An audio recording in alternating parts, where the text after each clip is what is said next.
We're back. Hello. It's been a minute. It's been like a week at least.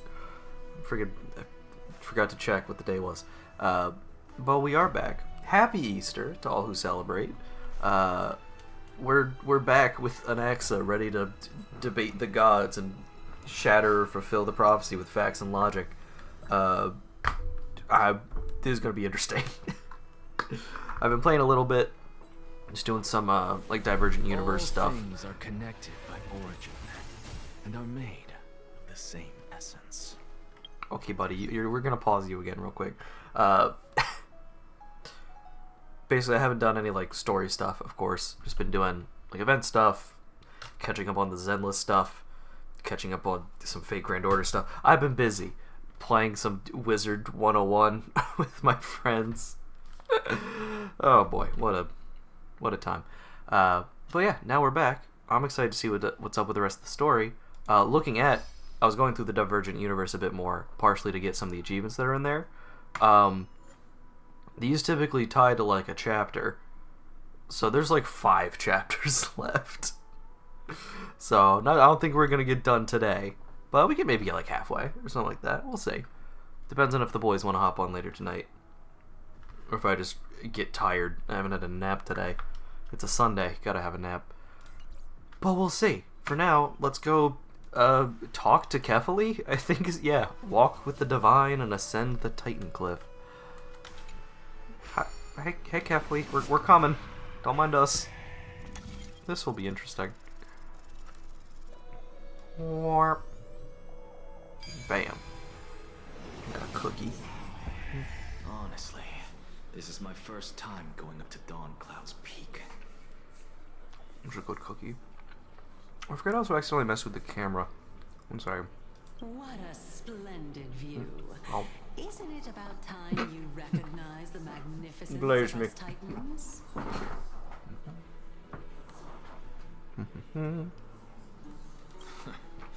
Well, I don't see how this place is different from those temples in the city. All they have are magnificent facades. How's that? No, other way. Keeps me more. There we go. Still more like centered. Pretty. Yeah, pretty well centered. If I want to get the green screen back up, I have to make sure I hide the desk, otherwise it's gonna just be there and be annoying. But for now, there's no green screen. I think it's pretty good. Anyway, let's get it. Even though I've come this far, I'm still doubtful about getting useful clues from him. I doubt I'm gonna get anything good here. They don't like talking to me. Myself to be expecting to hear something nice from you. 100% yes. There's no way that's happening. Oh, haven't you been in my head for some time now? Mm-hmm. It's high time to get used to how I feel about things. I'm a Reddit atheist. What do you expect? We're just a short hike away from Kefali. No time to waste here. So the intellectual debate from earlier was too draining for you, huh? If Amphorius gets a new lease on life, Brother, you need to touch strengthening grass. your body and stop You need shirking to get out social there. interactions. Thank you, Circes. Save your concern. Hey, The frick you. Titan is in sight. Can you make it? Shut up. Why? That'd Are you going to carry me up if I were to fall now? be kind of funny, not gonna lie. I know how far I can go. So just hold your tongue and come along. Fine then. I guess I won't say any more. I'll just wait till your soul Yeah, fine, I'll dissolves just completely take to your gain body later. control of Hey. your body. The holy stream. See, that's the funny part. The hell? Is that? That's the funny part, is I'm currently playing as the Reddit atheist. Like, he's literally got a god in his head, and he's like, frick the gods. I hate them. He's a loser. I love him. But yeah. Have fun, though. I assume you've got, like, Easter stuff or chilling with some high school friends. So have fun. I'll see you later. Are you going to be on sometime later tonight? Or are you going to be busy, like, all day? I'm just trying to figure out what my schedule's looking like.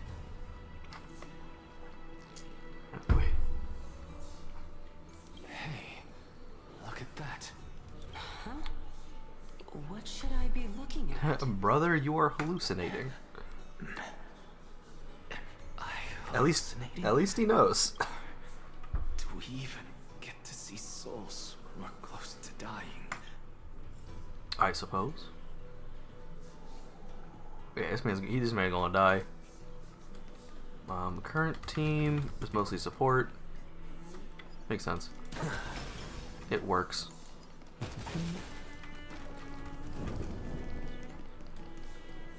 Oh boy. Why didn't you bring your favorite spear with you on this trip, Nias? Hey, we love Nias. Nias. I know I've heard this name somewhere. He's the realist. That's why you've heard it. It's unfortunate. The black tide destroyed every last inch of my calyx. That's tough. How could that be? Even a creation of Georios, from their prized ores and molten fire, couldn't escape the fate of destruction? Hey, Sarces. Do you know, You know this man? Nias? This your boy. Nias? No. Oh? Not that I remember.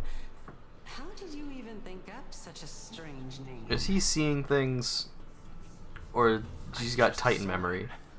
Nias, a warrior-like figure who was just chatting with you here. No, I have no such memory.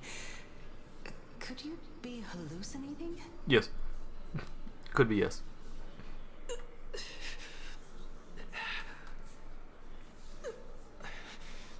This is a departed spirit.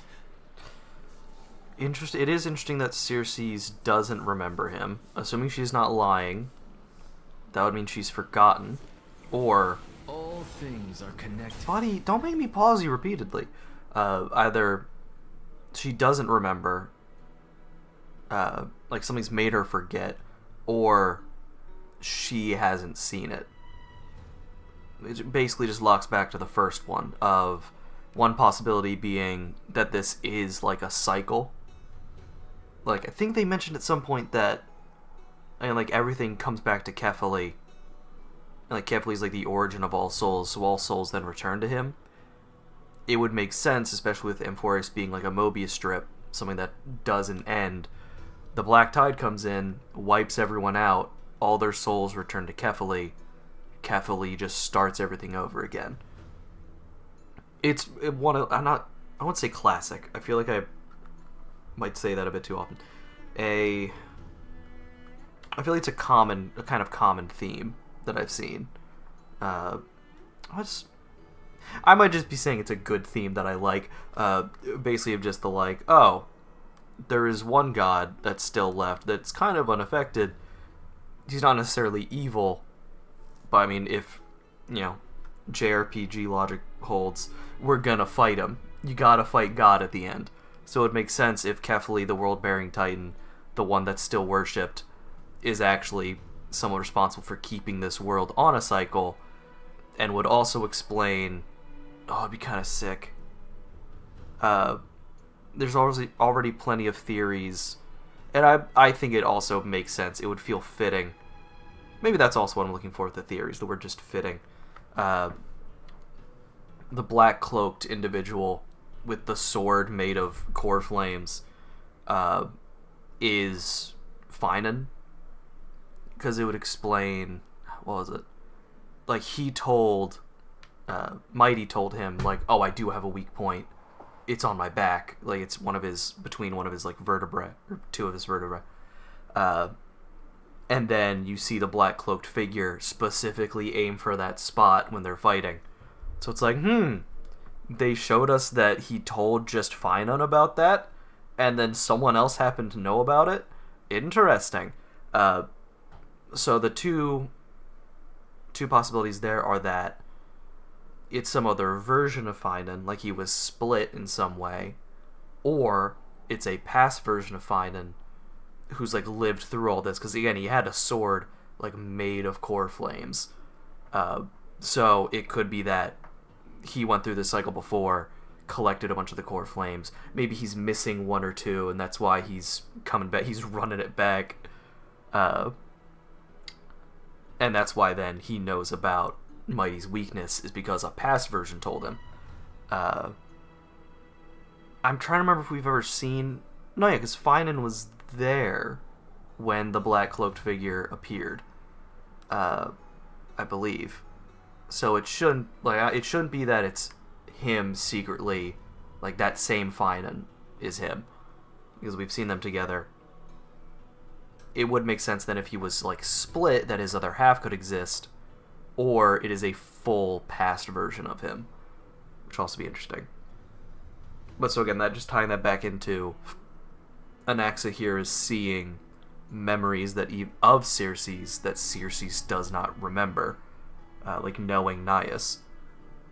One other possibility, or another piece of evidence, I guess, the possibility of it being a split, like the loop makes sense in that, I believe they mentioned at some point, everything comes from Kefali, everyone returns to Kefali in the end. That makes sense as a cycle. Or it could make sense as an even split, because of the time stuff that we've been messing with. Other possibilities that we're not technically messing with, oh, this is 10 years in the past. This is a different version of this world that you're traveling to and then traveling back. That one, I don't feel is as clean, because then you have to explain, like, why is it that our world is, like, still so together, whereas the other one is all destroyed, and there's no, like, back and forth. Like, there's no places that are, like, I guess, technically there could be, like, places here that are destroyed, that are back together then, versus things that are destroyed back then. I guess, yeah, that's what we haven't seen as much of. We haven't really seen stuff that was destroyed in the past that's put together here. Most stuff is destroyed in the present. Whereas if we can find some stuff that's destroyed in the past and put back together here, that can make some more sense for it being a split world. But like the world is shaped like a Mobius strip. A cycle just makes a lot more sense. The question then is why we have we're just traveling to the past in this cycle, I guess. Which could easily, I guess, also just be explained as the Titan doesn't have the power to go back that far. They can only travel in this loop, essentially. I don't know. I found it interesting. I find that stuff interesting. This made me think more about it. I'm excited to see what it ends up being. I like theorizing about it. It's fun. Also, he has a gun, and that's so funny.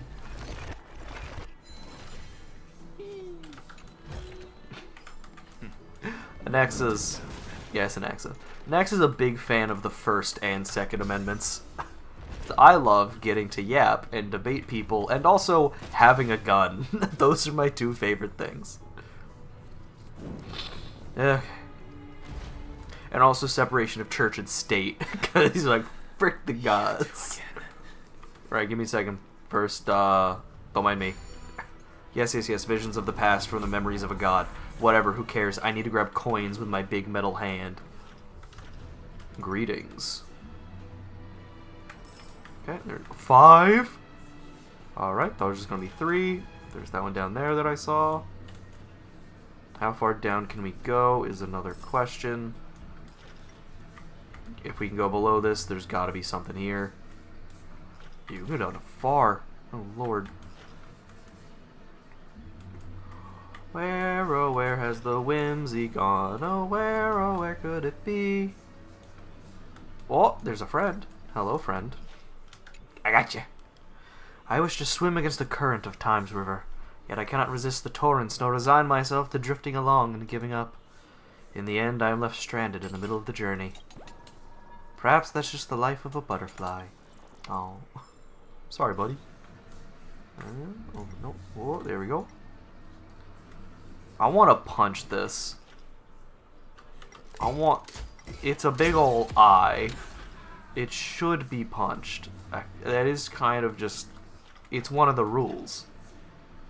Can I use this to just travel very quickly? Yeah, I can. Hell yeah. I feel like I haven't had a big enough area to do that in. Oh, shoot, no. Wait, what'd you say, buddy? No, not that. You don't got a log? Something about that mural feels off. The many-eyed, blind figure seems to be missing a few feathers. Tweet! Why could that be? Is it a revelation granted by my master, or a connection beyond time and space? Tweet.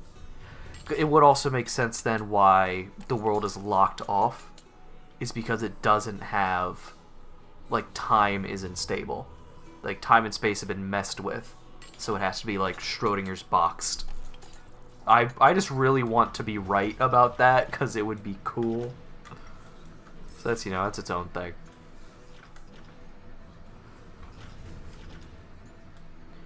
Is there one? Also, this mountain just being split in half is so cool. I want to look down farther. Oh, oh, oh, oh. Also, as a bit of, I don't know if we call it vlog, but just, you know, personal news. I ordered, rather, I guess going back a little bit, my friends and I like to get together at least once a year and have like a boys' weekend.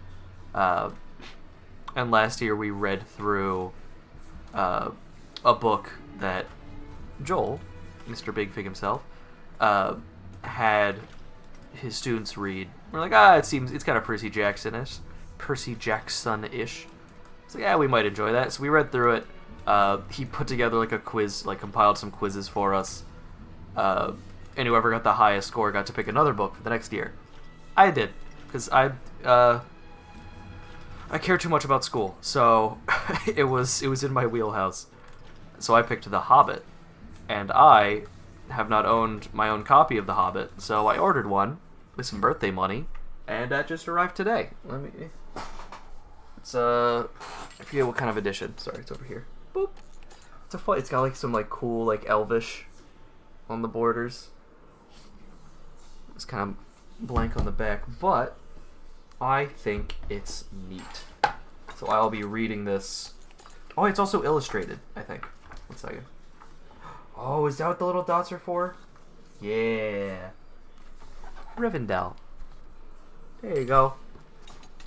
So I am looking forward to reading through this, because I forget if I finished it. I think I did, but it was back in like 3rd or 5th grade. So yeah. It's also just nice to have.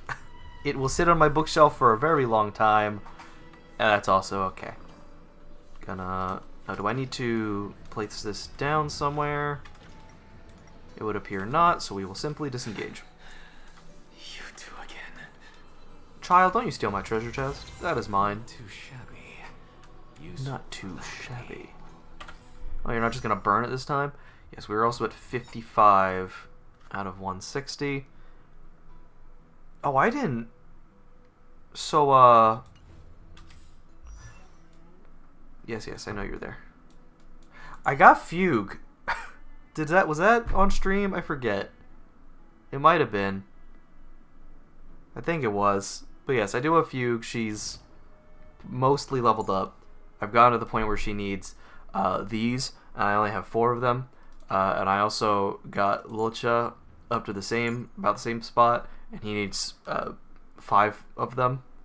So like I don't have enough for everybody, so I'm gonna just start leveling my 5 stars up to this level, and then once I basically get to them to that point, I'll start picking who gets them and who doesn't.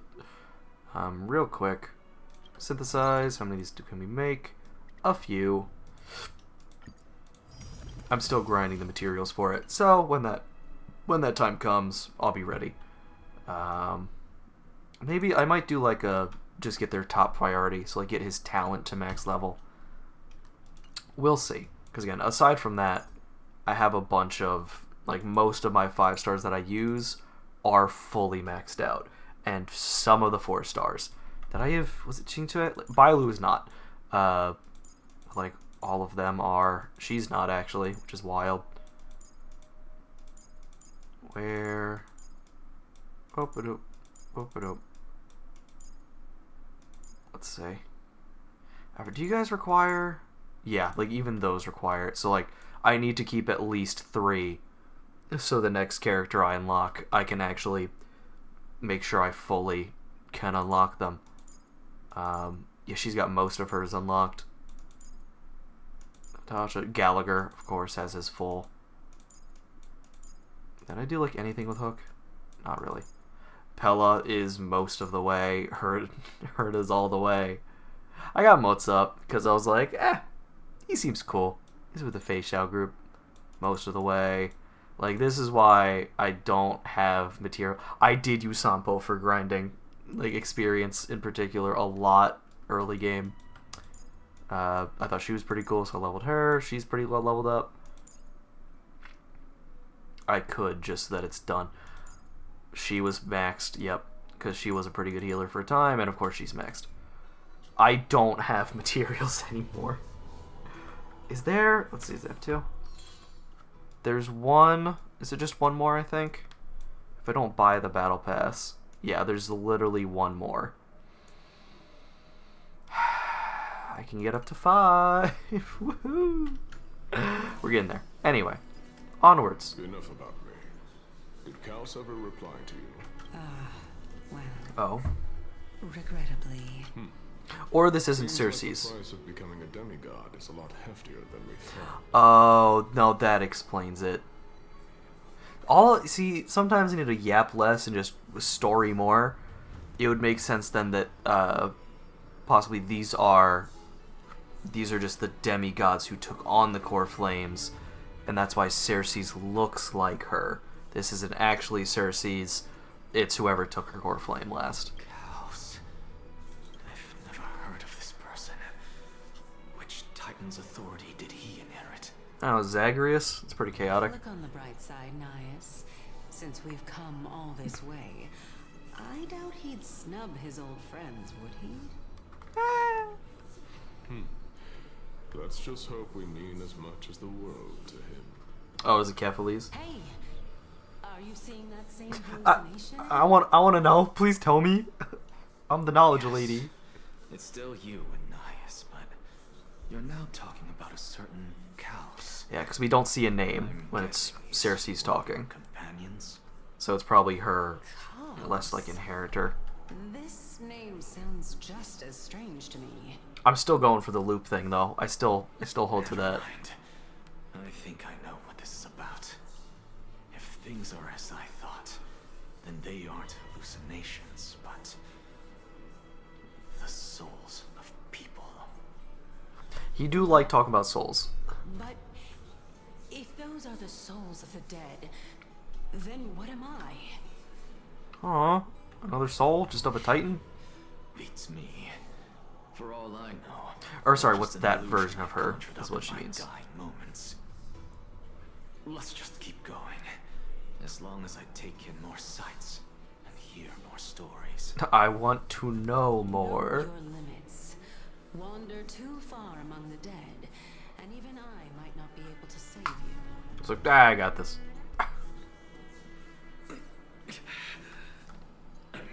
Fine. And more importantly, fast as freight. This is indeed as I thought. Then this will be very amusing. I'm gonna be laughing. Is that 60? Yes.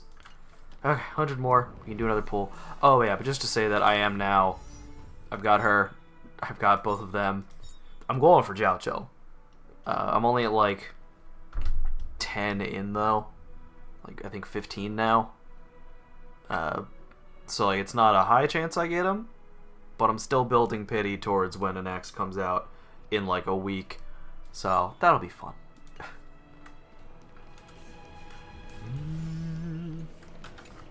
Give me your skull magic. Alright, 7 steps. What I need to get them down there. So 1, 2, 5, 6, nope. 2. Well. But I need to 3, let's see, 1, 2, 3, 6, 7.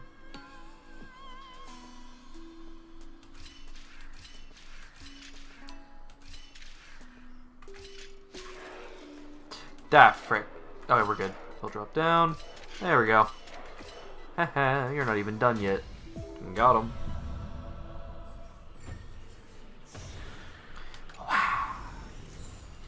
Shabams. Go melt it down. Don't be so rude. I want those things. Offer greetings to Kefali. This is a pilgrimage platform dedicated to devout believers, but you, Anaxagoras, never kneel to false gods. Yes, you're very cool and edgy, Anaxa. I didn't do the one down there. Whatever. I feel like there'll be an achievement for it. I'm a loser, alright? I want I want to know if the one down there has something different to say. Leave me alone. Leave me alone. Ah!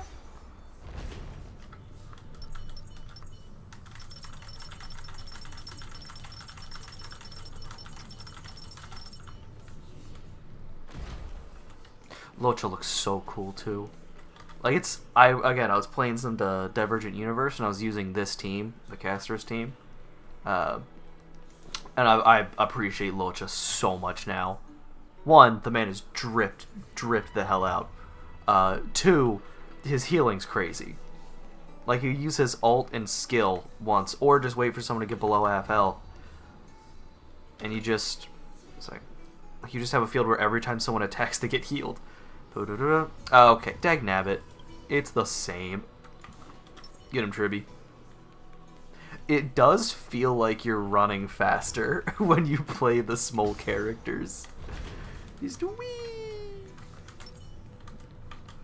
I think it's just because you hear that there's more steps.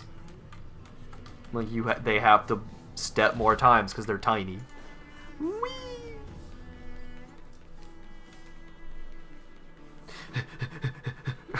Book it.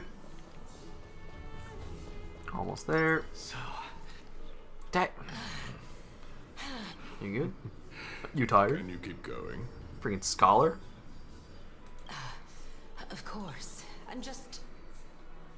If I knew we had to climb a mountain, I wouldn't have come along with you. Too bad. I guess this also counts as one aspect of the world-bearing burden. If Amphorius does have a next life, you may want to get your body in shape. Amphorius having a next life. Keep your sarcasm to yourself. To boo. I'm not getting anything of value from them. What, the entire world having another life? Would sooner throw myself off this cliff and hit rock bottom than exercise even a little. Wow, okay. Even I exercise every once in a while, alright? So of the eminent There we go. sages, after all. Training would make me no different from those Helcalithist barbarians. Calypso. She's There you one of the go. 7 sages. Yeah. A member of the So, Grove. it is just the body that or the form she's She inhabiting. can't be. I would know her name if she really were one of the 7 sages. Didn't we just go over this? Although I guess he wasn't there. Circes. Does the name Calypso ring a bell? No. Oh, she gone. Circes? I love how they put the title on that. Doesn't matter. Whatever. I can do this myself. Looks like I'm nearly there now. The land of the dead. Oh. I'm gonna frickin' die, bro. Oh, beautiful old world. Where are you now? There's the hand. The hando. Oh, legendary era Chrysia, return to the mortal realm. Splendid Hey, carefully. gods once walked the paths we walk. Alas, all that's left of that warmth is a hazy mirage. Why are you chanting that too? Two. Devoted emissaries, heretical scholars, the lost wanderer, and the desperate outlaw. At the edge of divinity, we look up in awe. In a fleeting moment of terror, the long road behind fades from memory. Yeah, what? We look at this great god and are frickin' terrified. That's a good sign. We like this. There's gotta be a chest back here, right? Oh yeah, and it's a big one. Like, he's massive. Yeah, there's no sign of, like, an eye or anything. But man, it's a good design. You guard this treasure in vain, little piggies. For alchemy. Oh, shoot. Nice. Pap. Going back the way I came. Wait. Wow! Just hearing the pace of the footsteps. We are booking it. Alright. Back to you, boy. Hello. We're here. Finally. So, I don't get to ask the Titan my It's questions. so cool looking. But all of you make for a pleasant surprise, nonetheless. Oh. Very well then. Let me uncover the truth for myself. Cutscene? That'd be cool.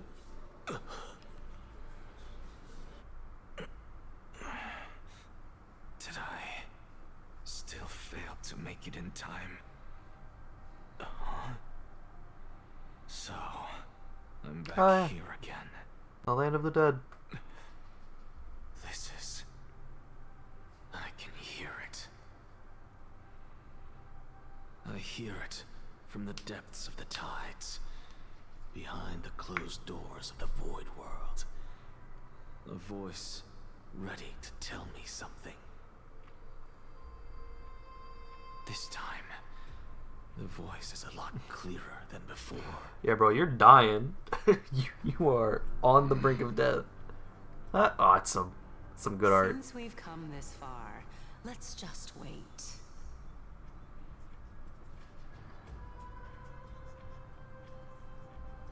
Hello. Lord Nias and Miss Calypso, are you both here to visit Chaos too?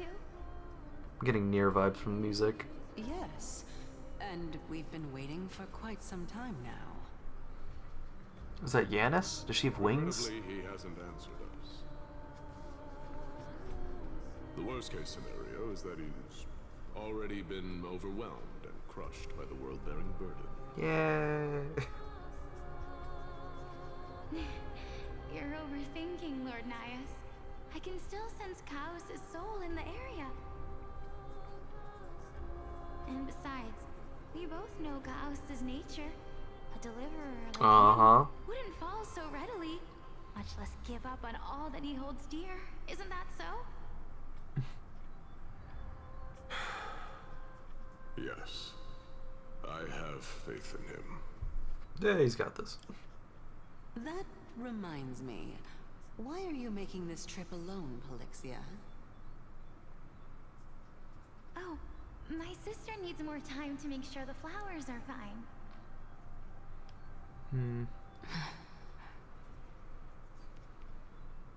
Such a pity. Both of you have hearts kinder than anyone else. Ah, okay, it's the Yet Thanatos. you were born only to take over Thanatos' divinity. So it is a dual thing. Interesting.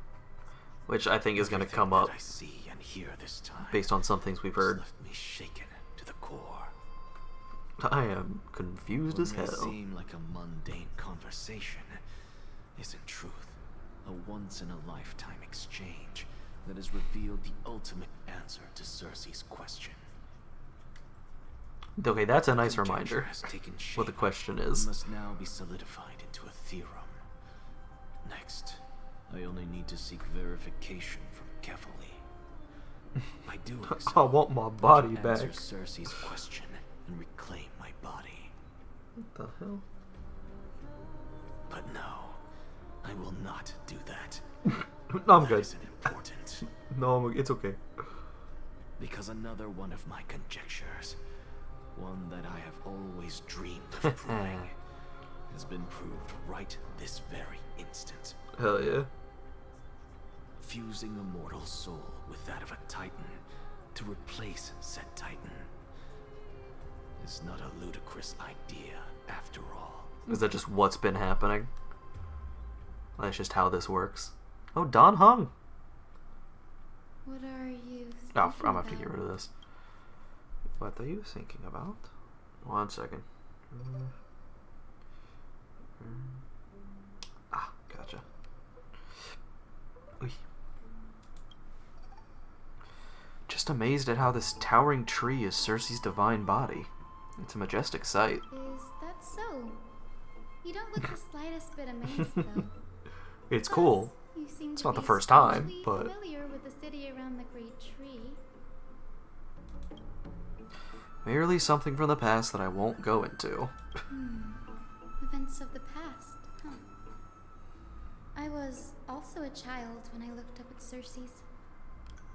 Their leaves and branches reflected the sparkling stars, and their trunk was like a pillar that supported the sky and ground.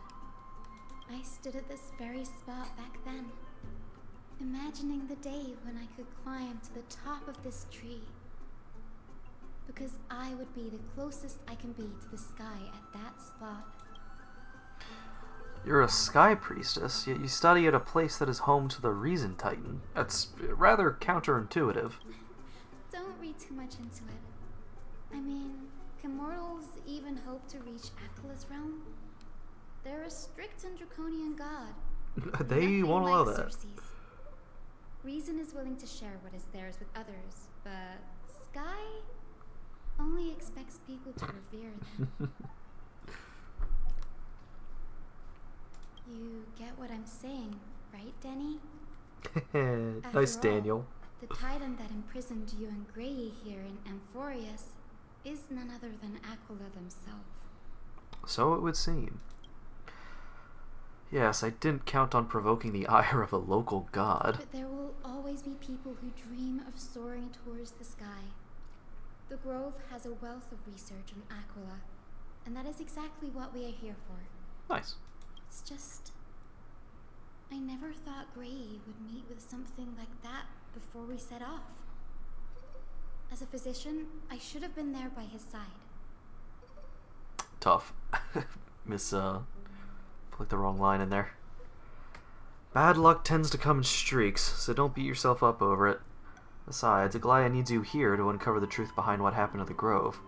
Let's just make the most out of this trip and keep a lookout for any documents related to the Death Titan. They could be useful to Stell. Yeah, there's no rest for the weary, huh? Nope, nor the wicked.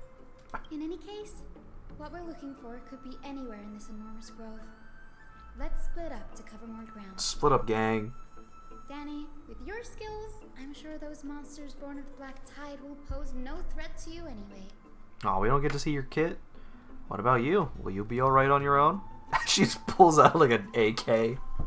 Alright, let's get it. Have you forgotten that you're talking to the chief physician of the Twilight Courtyard?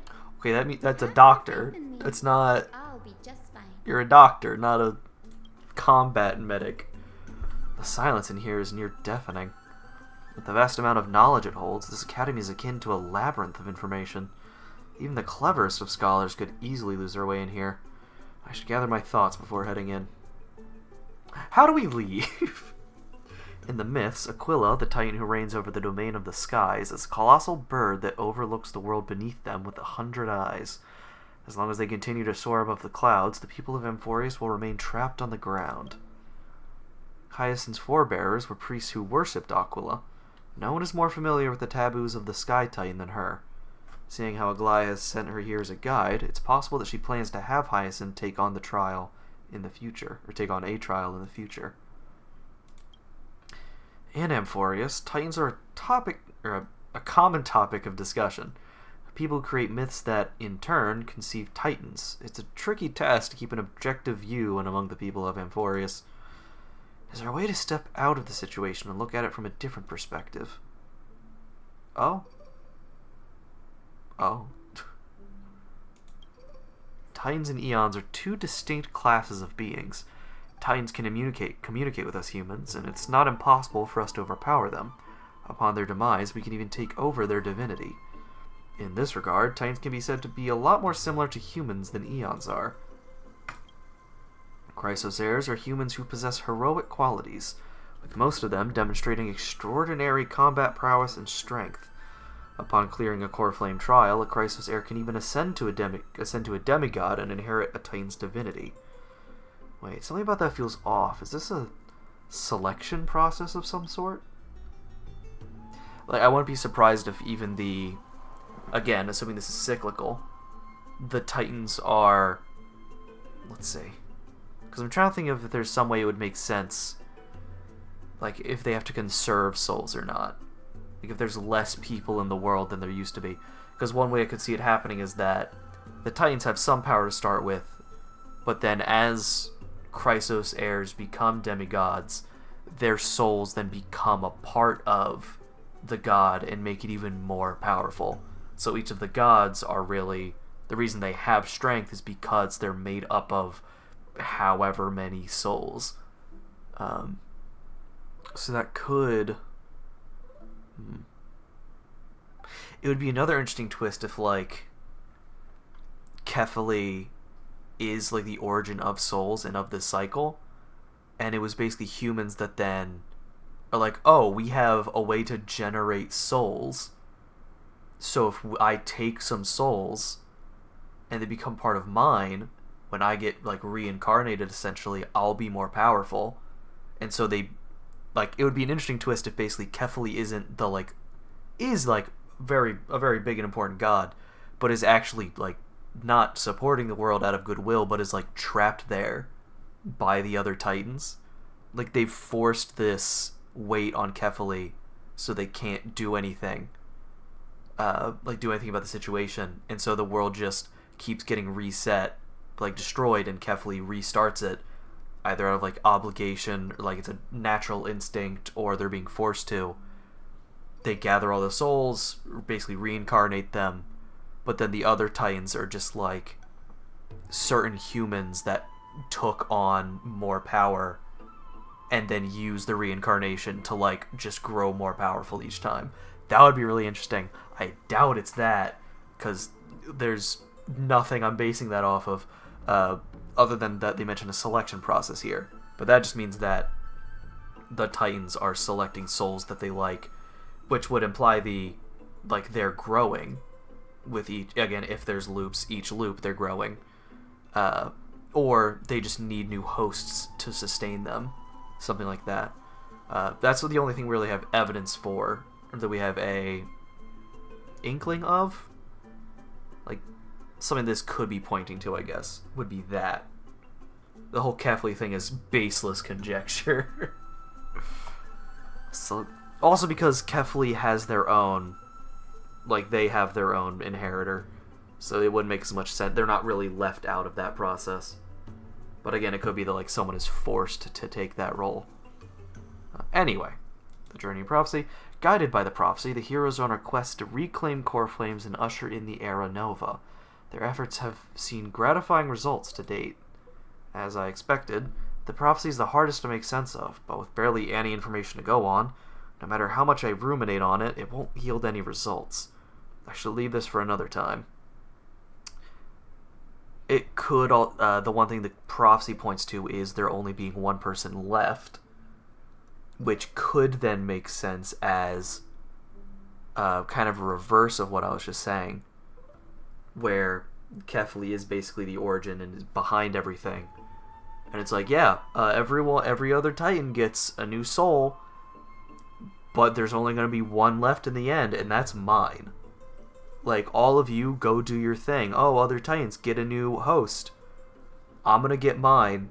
You're all going to die someday anyway, and I'll be the one left. And it starts again. So each cycle, if the prophecy stays the same, it's, yeah, all of you are going to die until there's one left. That one's mine. But the one way that doesn't make sense is in that we just saw Nias and Calypso being like, oh yeah, Chaos, the Deliverer, like Kefali's host. We're waiting for him. So it wasn't, there's already counter evidence to push away from the survivor being who ends up as Kefali's host, but it still would make sense as Kefali gets a host, everyone else is going to die anyway, Kefali is the one left and restarts everything. Anyway, this barely any information to go on. No matter how much I ruminate on it, it won't yield any results. Should leave this for another time. Yeah, that means this will be important later. I should probably turn my attention to something else. Nobody could have ever imagined that Stell's life would be forfeited the moment we landed on Amphorius. I should have done more to keep her safe, but it's not too late.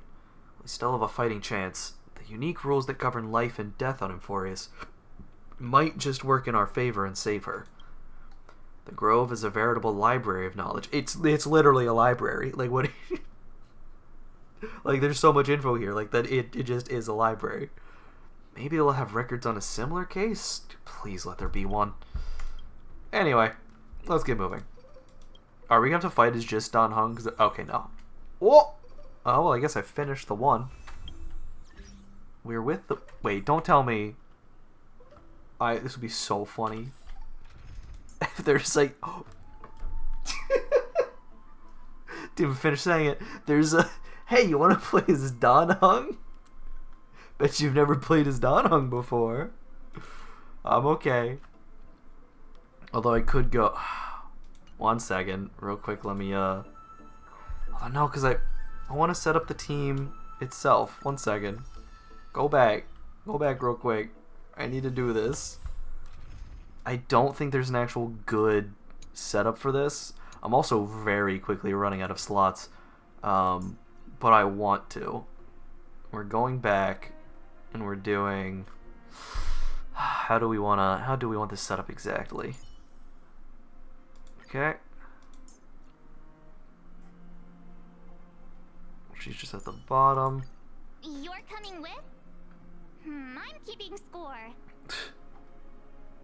Unfortunately, Dan Heng, I don't have Daniel, so I can't use him. Stay with the group. Don't rush off. Action advance. She follows one of the two. We don't have anyone like to heal or defend, which is the tough part. We have Sunday. He is officially a member. You gotta bring. Youthful energy is a good thing, but I'd appreciate a heads up before you make any moves, March. Everyone's just like, March, calm down, please. I'm begging you. Let's swap it around a little bit.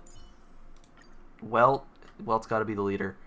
Dan Heng feels like the kind of person who would bring up the rear, make sure everyone's safe. These two, if she follows Welt, that makes sense. This is the Express team. No, Himiko's not in there. Yes, it's because she's not great. She's not my favorite. Who is it that she got? Oh no, it's with Fugue. She actually has a pretty good team setup. Because Fugue lets you break people multiple times, and that's how she gets her follow-up attacks. So that could be worth looking into.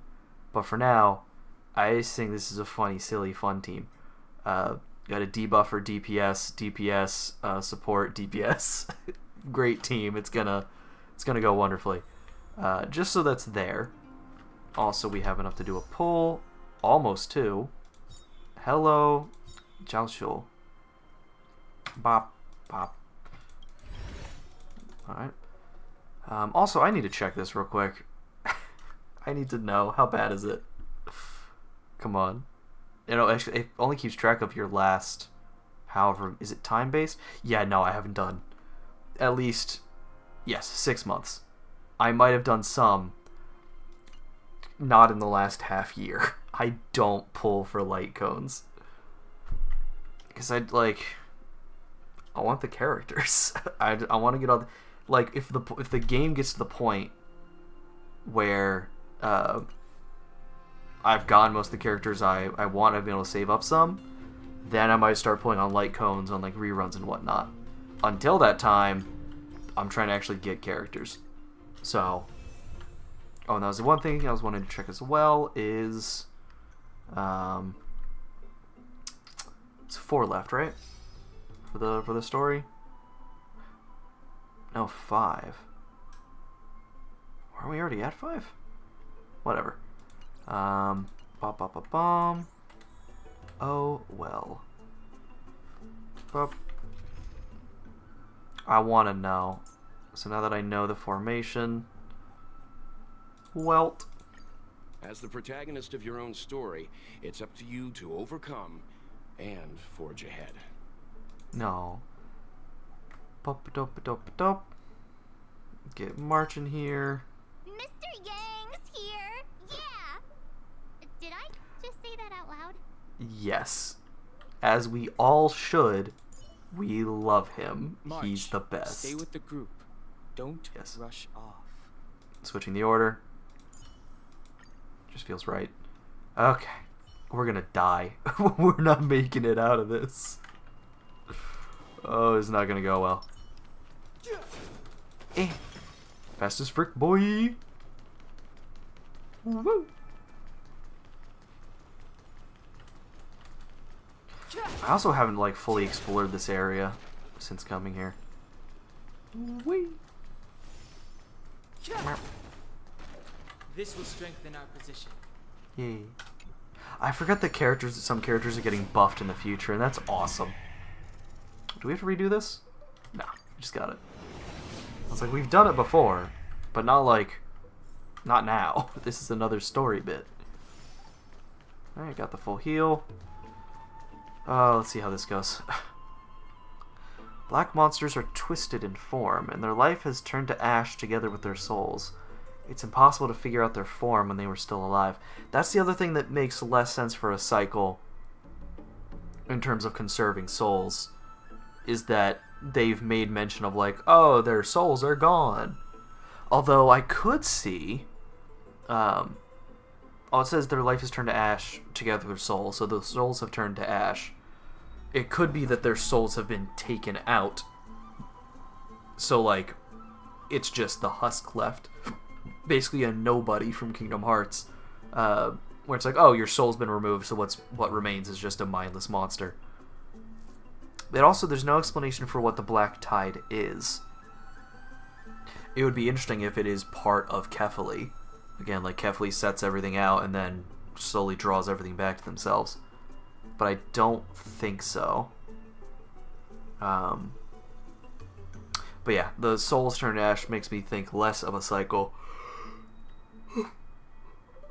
But I just really like that theory, so I'm going to choose to ignore this, is what I'm going to do. These are the remains of a Black Tide monster. It does look different from the Titankin from up close. What's that underneath it, a scroll? A recorded debate between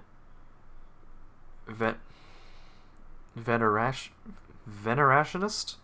and Nospris scholars. Most of it is illegible, leaving only fragments of dialogue. The V scholar.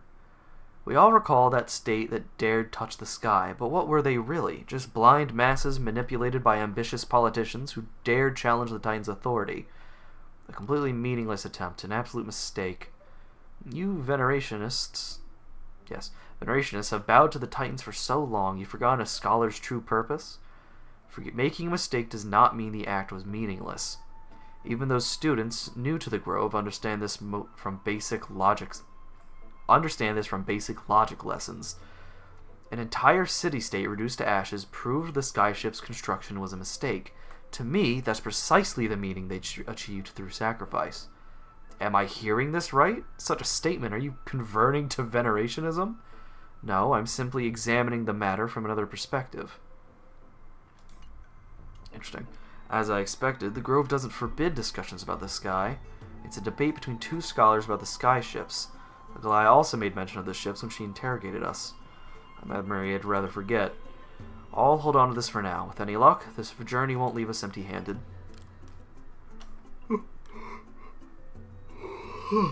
Yeah, I assume just based on the name, Venerationists are those who like worship the Titans, whereas the Nospirists, I remember we heard that they focus more on the soul. Hello. Don't mind me. Ignoring you. Hello. That's Hyacinth? Why is she surrounded by so many monsters? As much faith as I have in her, it's probably a good idea to help her out there. Really now? This is way more trouble than I could have asked for. I hope she just no-diffs him. Need a hand? Or you could sit back and watch. It'd be kind of funny. I can't tell if you're serious or not. But being hard to read isn't without its perks, I suppose. I'm kidding, Danny. Lend me a hand, pretty please. Well, kill him. Do we get some outside battle support? I wonder. How would we want to do this? Let's follow Dunhong. Get Mem out here. It would be interesting if Mem got like actual English lines as the story continues. Fighting is meaningless. Although I guess he also doesn't. He's not really going to be that helpful here, huh? Not too bad. Nice follow. Music is also still just good. Yeah, we have no support. We're gonna freaking die. We're so dead. Nothing of the weight behind this power. Love you well, Survive or be destroyed. but this is not gonna work. Choice. Bap. God, I love him. Oh, he's so cool. Bop.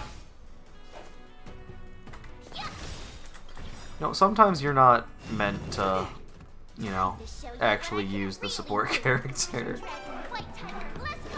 We have no support. We have to kill them fast if we want it to work. We're gonna back out. Change lineup, restart. Yes.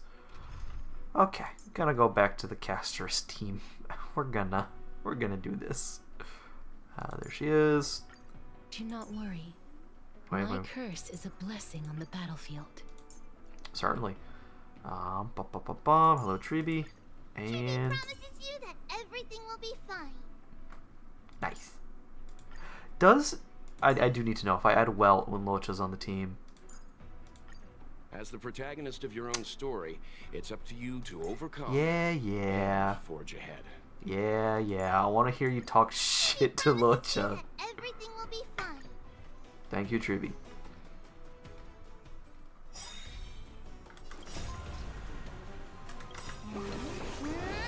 Should get 2 polyps out of this. Eternal sleep. The dead return! Woo! And an ult. Coming? I feel that flame. Pop. Okay. Get that quantum damage up. Please cherish this time. Root here. Woo! Let's settle this. Can't do that. We can do this. Ah. Bloom. Thank you. Repay. And now we just heal every time we do damage. I also got an achievement earlier for killing 3 enemies with 1 use of Triby's basic attack. That was just called Tribby Kill. That's hilarious.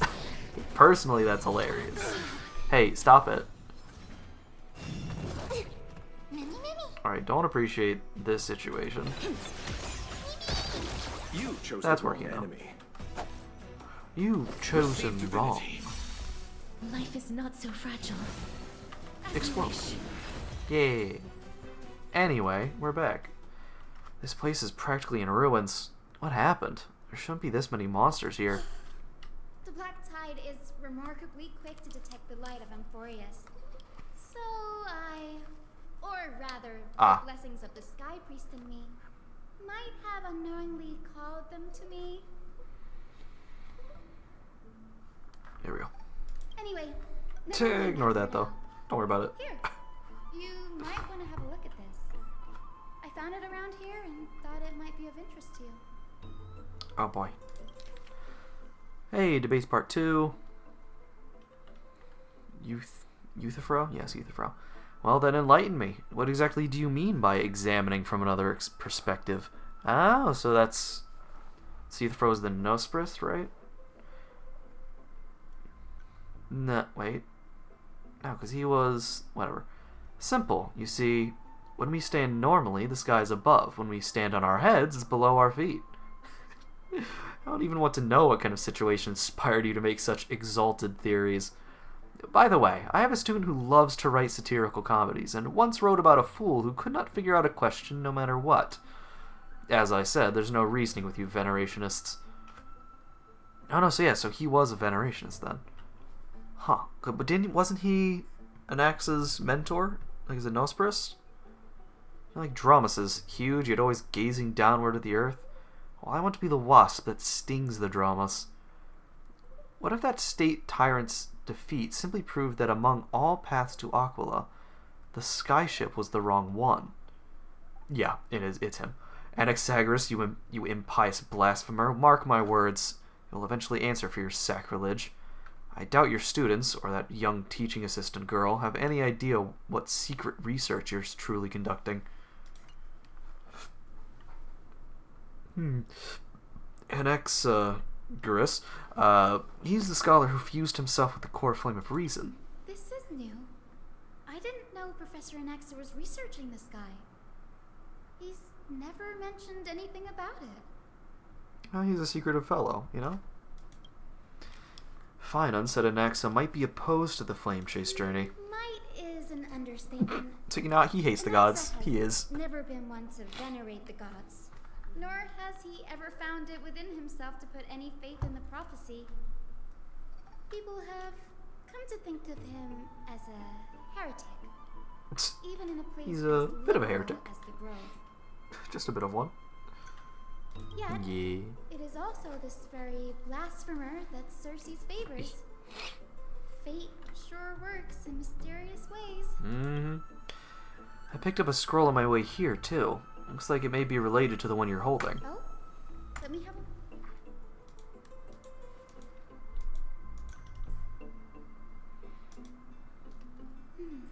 By the looks of them, these scrolls are records of two conversations. So it would that took place in appear. the same setting, one after the other.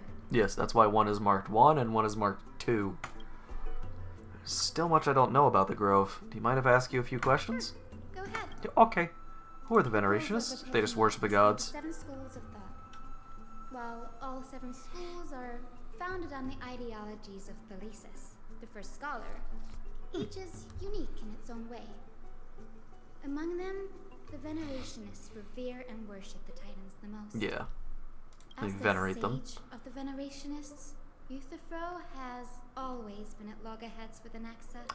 Been at loggerheads. Never heard that before. If we were to place the 7 sages on the scales of Talanton, Anaxa and Euthyphro would be placed on opposite sides to achieve balance. Yeah, sounds about right. A very illustrative explanation. Thank you. Was it a mistake to build the Nearly skyships? everyone in Amphorius has heard the story of the skyships by now. Aquila's stature is loftier than the heavens, and their divine retribution is merciless. That's why it's no use building giant skyfaring ships. Oh, but I do wonder if a supercharged mini treaty cannon could slip past their watch. It'll be funny. That was a joke, right? What does These the forests soul? primarily study the application of alchemy in soul repair. Yeah.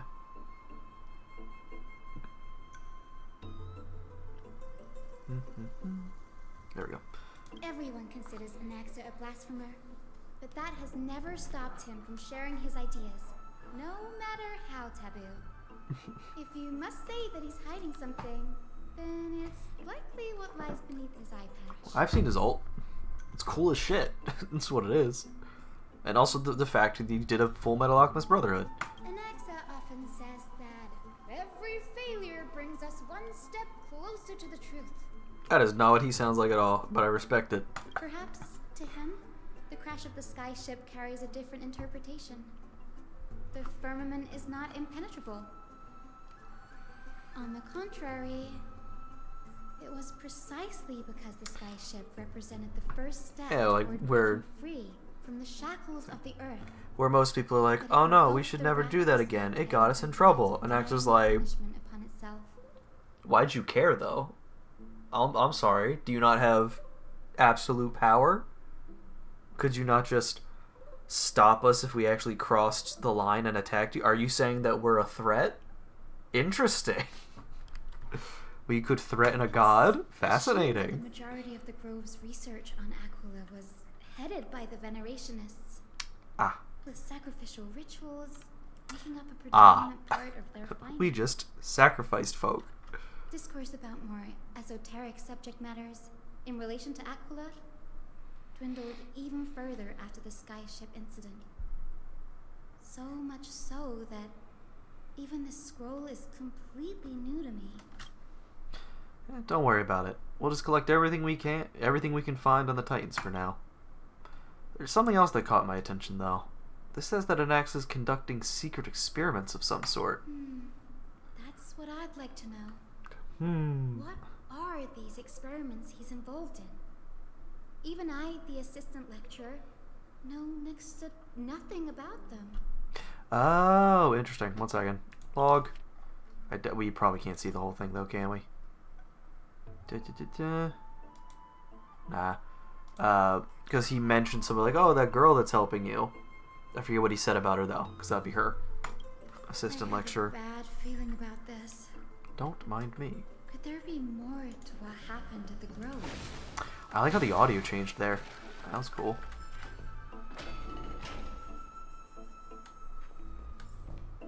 One moment. Boop, boop. There we go. I'm doing some rank up quests in FGO. The last of them for now. Gotta get that quartz. This is the Library of Philia, the place where the Grove stores its collection of tomes.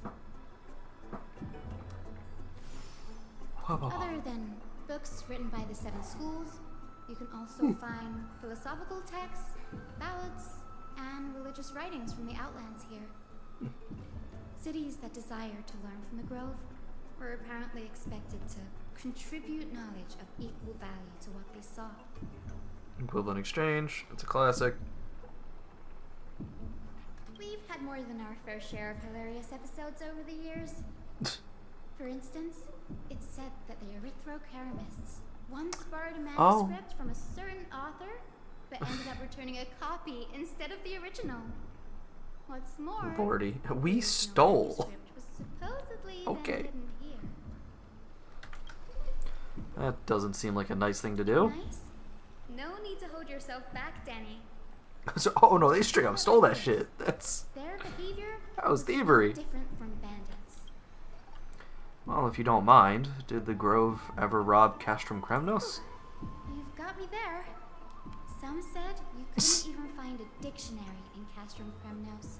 So I They don't know guess the meaning of the there's word. There are too many books in the Library of Philia. Flipping through them all will take too long. Why don't we use the Biblioslate to search for the texts we need? We can bring them back to Akama for reading after that. Okay. Agreed. This place isn't safe. We should leave as soon as we're done. There's still several more scrolls strewn all over the place. I'll gather them while you look up those texts. This way, nothing will be overlooked.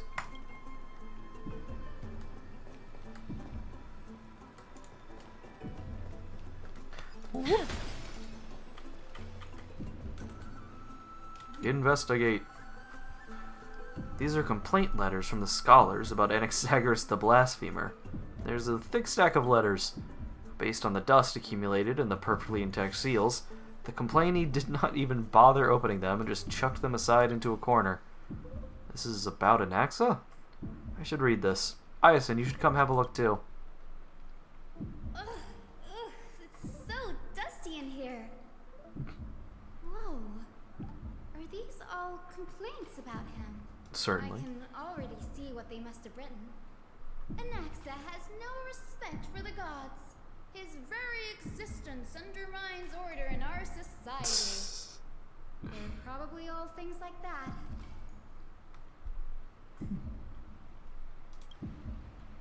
Does Anaxa hold that much Why influence? else would they call him the great performer? When Anaxa established his school of thought, the first thing he apparently did was read his own work to everyone. For today's presentation, me.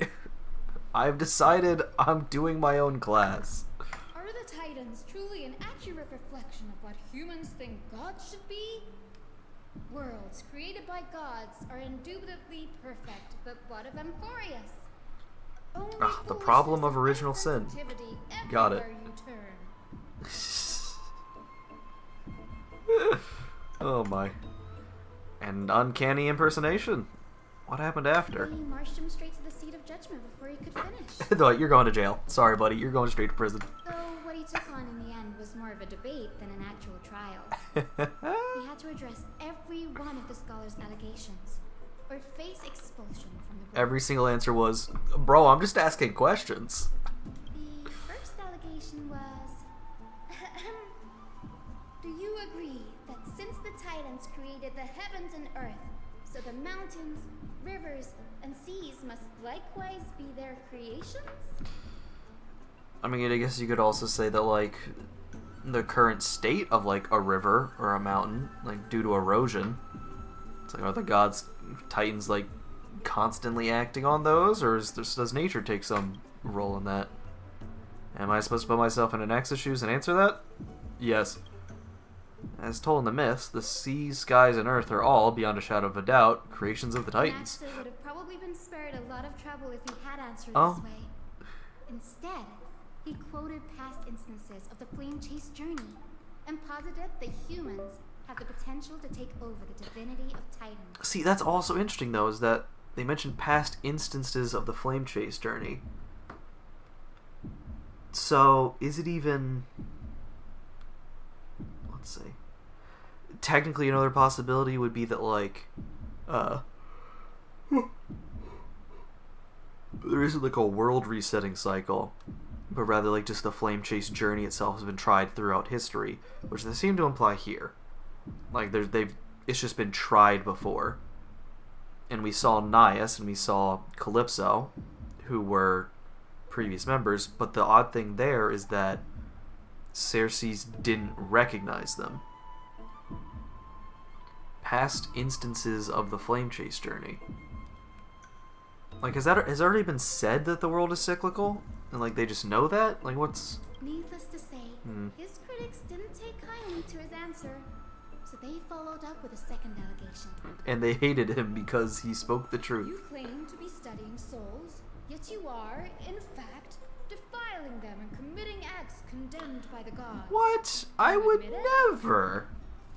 I could never. That's a serious allegation. Did he really do that? Anaxa always wears an eye patch, never removing it, even when alone. Some say A little bit. he used one of his eyes as an alchemical ingredient. Yeah, he might have done that. What of it?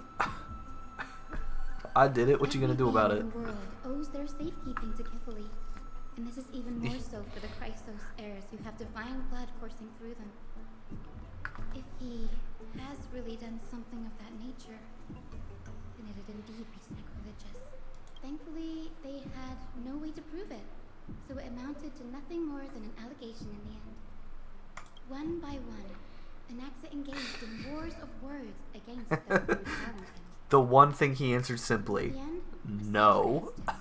Anaxa No It explanation. was only after a brief silence that he answered, I have never denied that Titans are meant to be noble constructs. What he didn't say, that the Titans are not noble, rings louder in this case. So they specifically asked him, do you have any respect? So I've never denied that they're meant to be noble. Yeah, but by saying meant to be, what he didn't say is that they are not. Yes. Yeah.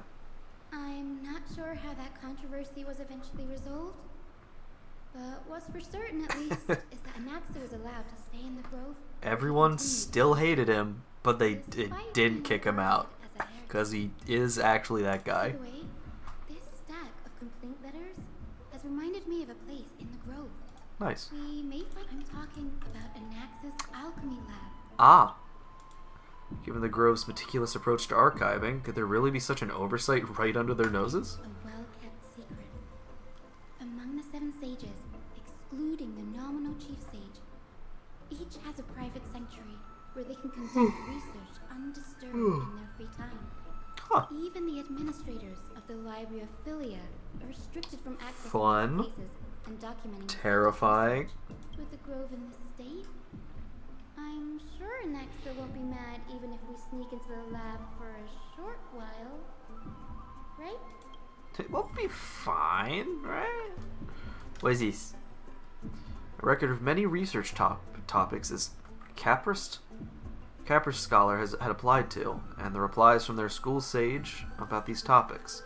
A discovery that many mythical beasts renowned for their longevity actually reside in areas with poorly managed birth and death records for such creatures. Permission to research. Reply. Lacks research significance, not approved. Proving that these long-lived species actually are just... It's a goldfish. We're not noticing that they're being replaced. An observation of real plants within the grove, imitating the growth patterns of nearby white dryads. Permission to research. Falls under the domain of a lotophagist school. Not approved. Investigating the feasibility of placing flying birds into rocket tubes to guide the direction of the rocket's flight. Too fanciful. Not approved. The subsequent topics grew increasingly eclectic, yet the outcome of the replies remained unchanged. Impressive tenacity. Hopefully it helped him survive the black tide. Well, that's morbid. Pop.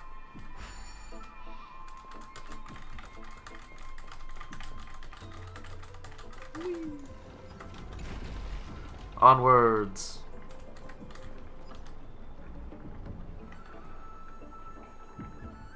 Look at me go, Ma. I'm going. I'm on top of the Ferris wheel. There we go. Book it. Deja vu. I just been in this place before. This is the place. But where is everything? Where'd you hide your stuff? Materials for alchemical experiments, matrix diagrams, and even the seal to the lab. Wait, this is the place, or this is like the entrance to it? All gone. Sounds like this is supposed to be the place. No wonder we didn't see any defense mechanisms along the way. Have you ever been here before? Not even close. This is just the entrance Not then. only are alchemy experiments high-risk activities, but Professor Anaxter also has a penchant for using bizarre materials. Yeah. Students often saw him walk in looking bright as rain, but come out covered in soot with his hair singed. Naturally, no one dared to come near this place. This place is terrifying. That bookshelf over there seems to be the only thing still intact. It's the entrance. It's a secret area. I'm telling you. There are materials requested. These are the materials requested by Anaxagoras. Documents from various fields have been compiled in one place, including Titan creations, the universality of the soul, alchemy doctrine, and so on. Most of the materials look to be within the research domain of the Nosperus school of thought. However, a document titled A Study on the Chrysos Heir's Background is mixed within. Quick notes, examine the background. The Holy Maiden of Yanisopolis, Tribi, Trian, and Trinan, descendants of the Holy Maiden from the Temple of the Three Fates. Goldweaver Aglaia of Akama, from the Nestia priestly family. The Prince of Castrum Kremnos, Hyacinth of the Twilight Courtyard. All of their ancestry have varying degrees of connection to the Divine Titans or their divine authorities. Does the Golden Blood come from the heritage of priest families or royal bloodlines? Anaxagoras, I myself show no such connection. Kefli the Creator, what criteria did they use to create the Gold Blood, to shape the Chrysos heirs? Yet Castorus, the servant of death from Idonia, her lineage is neither Titan priest nor demigod, but she has walked the earth for at least a millennium with the power to grant death to humans. Where did this power come from? Another text speaks of the dragon legends of Styxia. The alchemical extraction of soul ripped from dragon corpses is intriguing. Dragons appear to be the Titans' creations. Perhaps there's a way to reverse the process, using alchemy to refuse human souls with Titan creations, increasing the purity and divinity of golden blood toward the absolute? This theory must be tested, experiments to be arranged. So, the alchemical extraction of soul ripped from dragon corpses is intriguing. If you can reverse it, use alchemy to fuse souls with Titan creations, so fuse a soul with a dragon, increasing the purity and divinity of golden blood toward absolute. So golden blood in a Titan-built body, essentially. What's going on? Anaxa is conducting research on our friends in Alchema and me? This journal contains several intriguing points, and we will get to those points in a few minutes when I get back from the bathroom. I just had dinner shortly before this. Apologies.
I'm back. Had to unmute myself. Okay. Anyway, a journal contains several intriguing points. Creations of Titans. From the abyss of fate to Castrum Kremnos, I've seen many a Titan creation during my time in Amphorius. Life forms created by Circes can also be found in the Grove. By fusing them with human souls through alchemical means? I can't even begin to imagine.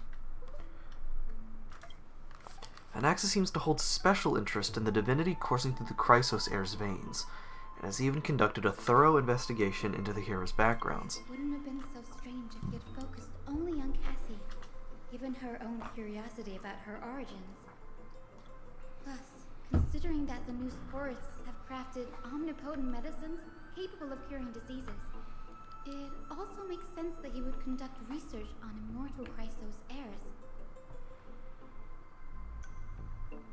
But now, it seems Anax's objective was never to create medicine, but to identify the origin of the golden blood and figure out... He's a curious guy. What can I say? Through alchemy, Anaxa aims to refine the golden blood in the Chrysos heirs to a degree of purity equal to divinity. This must be what he means by close to true purity. But treating both Titan creations and the human body as materials be used in alchemy experiments? That's rather extreme. Annie, look at this. Oh boy. These documents appear incomplete. Judging from what's left behind, the important alchemical formulae have been taken away. Only the author's reasoning remains. The previous approach has flaws. Fusing human souls with Titan creations does not purify golden blood. Even pure Titan creations are contaminants to Chrysos heirs' golden blood. Soul fusion between humans and creations merely repairs impurities of the souls or maintains a connection to dying souls. So, repairs impurities or maintains a connection. While creation myths tell us that Chrysos heirs and other creations were all made by Titans, their nature differs fundamentally. The Titans' creations are no intermediate products of an alchemical process, and the Chrysos heirs are closer to the Titans than the creations. In other words, I should not have considered Titan creations equal to Chrysos heirs. The hypothesis I should focus on is one pointed towards the Titans themselves. Such rare chances to study Titans demands a meticulous selection of research subjects. Living Titans prove impossible to restrain, and dead Titans offer no insight worth pursuing. But dying Titans, they are the perfect research subjects. He's going to try to take Kefali. Oh boy. Only by understanding the fundamentals of creation can we ensure perfection at the moment of everything's birth. Through my own hands, I will melt a Titan and reach the true essence of the soul.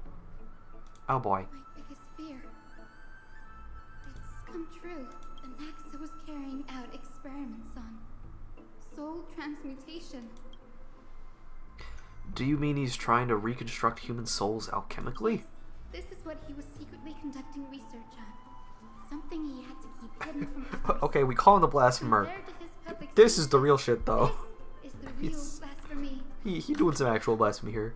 Oh, I just thought of something. We just left him alone in a city with a restrained Titan. What's wrong? Do you remember when the Black Tide was approaching? The Grove had planned to send Cersei's core flame to a safe place. Yeah, I don't think that was an accident. He fused with the Titan on purpose. Along the way, and I feel. I don't know. in the process. But Cersei took over his body and resurrected him, which led to the situation we're in now. That's right. But what if Professor Anax's fusion with the core flame of reason? He did that shit wasn't an on accident? purpose. What do you mean? Put yourself in his shoes, knowing that the Black Tide was closing in. And I'm finishing my research. I understand the world is ending. I'm finishing this research. I'd put my theories to the test, no matter the cost. Exactly. When the Black Tide came, the true reason Anax Yeah, no, that was his plan. The throne was to transmute and fuse himself with the Titan's core flame. Did he succeed? No. Judging from how he reacted after the event, the results came as a surprise. Maybe he failed to consider the possibility that Cersei's would make a similar decision. Cersei's like, yeah, I'm down. Let's get it. The manuscripts detailing all the alchemical formulae have been taken away. Yeah, he's still working on it. Could he have taken them for other purposes? No, he's still doing it. What? There's only one Titan left in the world now. Yeah. Hi, Kefali. To conceive an entity of perfection, one must first understand the principles of creation. If Anaxa is an Akuma now, then that means... He's after Kefali. Yeah. Yeah. Sir, this sky above us, it's not real, is it? Birds are fake. They're a psyop by the government. This is just an image from a projection device used for educational purposes. A simple trick.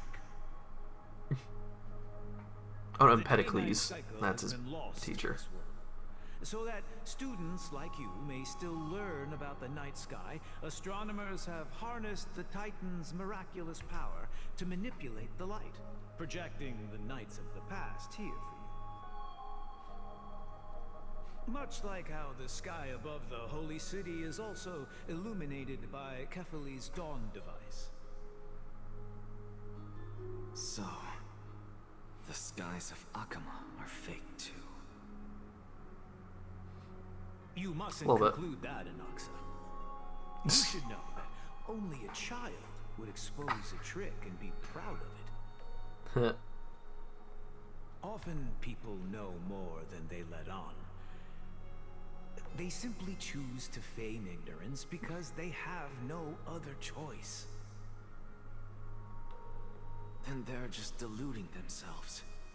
People believe in Kefali's tale of Genesis, accepting wholesale whatever the priests preach. But we are different. We've already walked out of the firelit cave of ignorance. We have already realized that we live in a world where Titans make the rules. Even when we look at the sky, we're only seeing what they allow us to see. Rather than gazing at this mockery of a night sky. I'll make the sky myself. My life. Why shouldn't I be the one to take control of the projection device instead? But I want it. So much time has passed since you sowed the seeds of doubt in my heart, child. Many a night, I find myself penning down all my theories and wild ideas, only to burn them to ashes when I open my eyes in the day. Why? Because we'll face death by burning if word gets out? As a sage of the Venerationists, my soul has already become inextricably linked to the great tree. Every word I say and every move I make is certain to influence every leaf. I can't be saying this stuff. Even the tree itself. But above all else, my days are numbered. Instinctively, I have got time my left. doubts about the golden blood and the human soul, yet I have no means of verifying them. The golden blood in my veins is woefully thin, and I am loath to waste what little time I have left obsessing over a hypothesis that cannot even be proven in the first place. But I can, sir. I can do it for us. The time is right. Give me all that I need, and I shall accomplish this I can do grand it. feat on your behalf.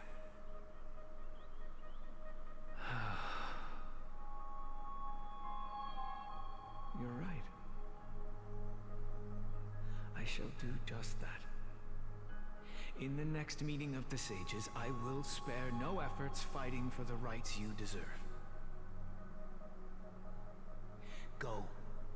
Establish your own school of thought.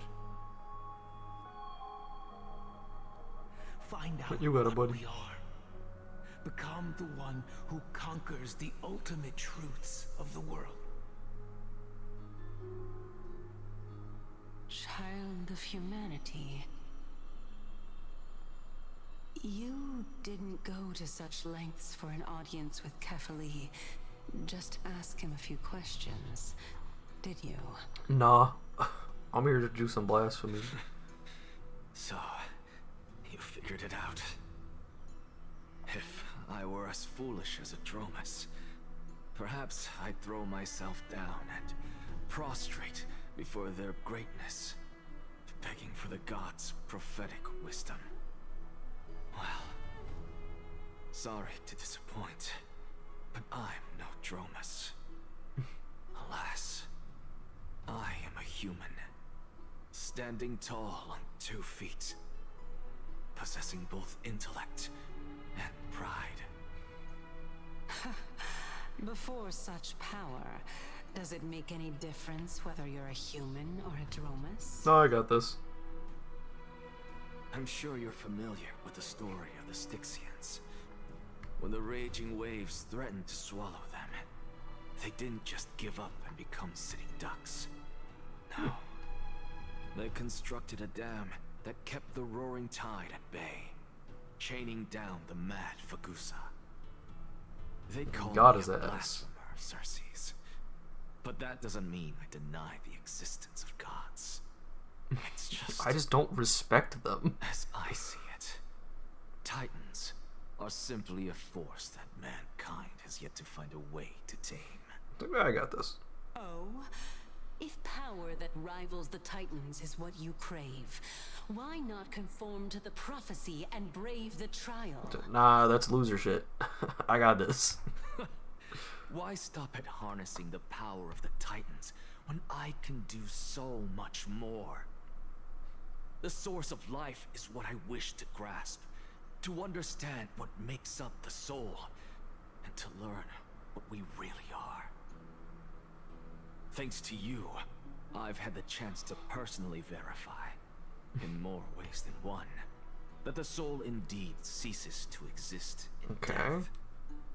But where there is death, there is life. And where there is an end, there must also be a beginning. How then is a soul born? That was the only unknown variable left in my calculations. And by the sound of it, you have already formed a conjecture. No. I have already drawn a Nah, I got my conclusion. answer. We got this.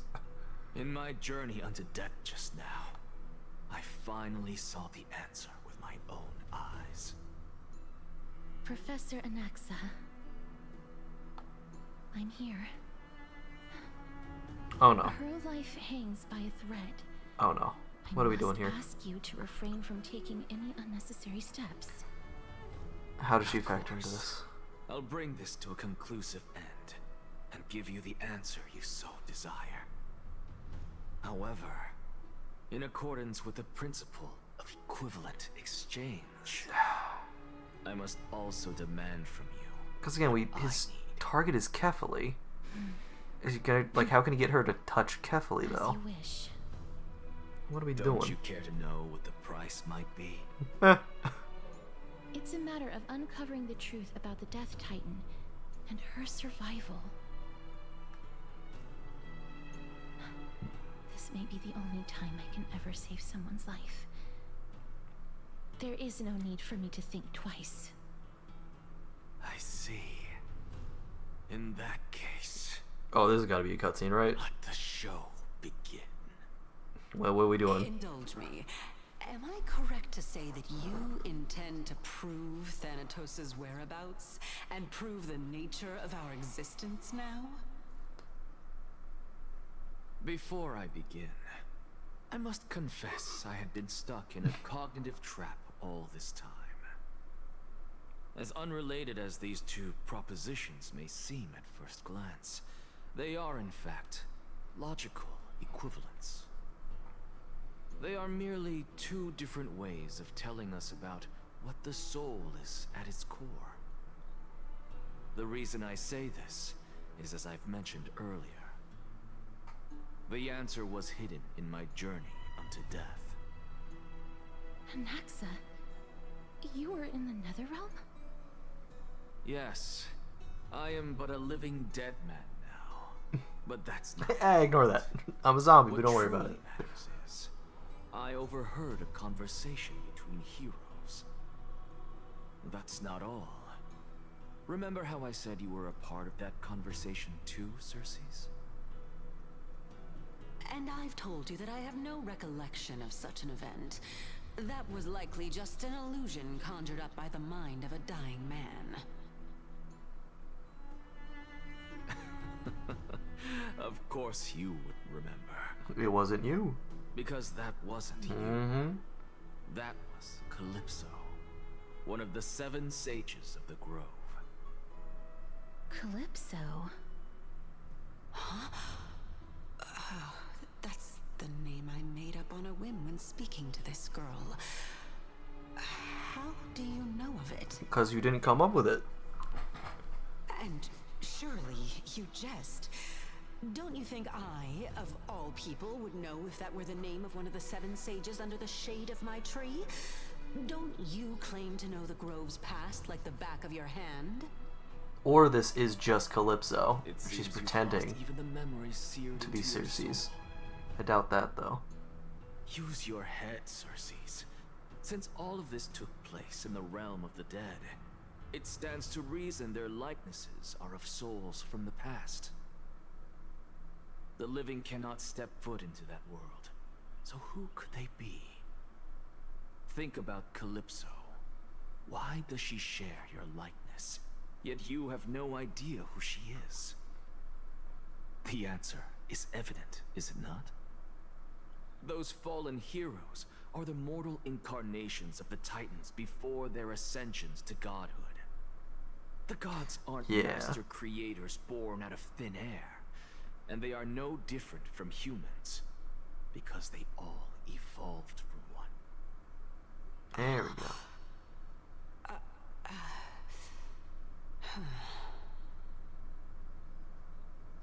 Does this answer disappoint you? Yes, because you've answered nothing. If I truly was once human, as you claim, then where do the children of humanity come from? Even on the off chance that you speak the truth, this brings us no closer to grasping Thanatos' whereabouts. How are we to find them? It's you. Oh, yes. I knew you would say that. My first guess, at But least. it matters not. I know what I'm doing. Actually, why don't we have this supreme Come on, Kefli. being standing Let's go. before us What are we tell us doing? everything? What are you doing, Kef? You can revive a Titan? Humans cannot return from the dead. Neither can gods.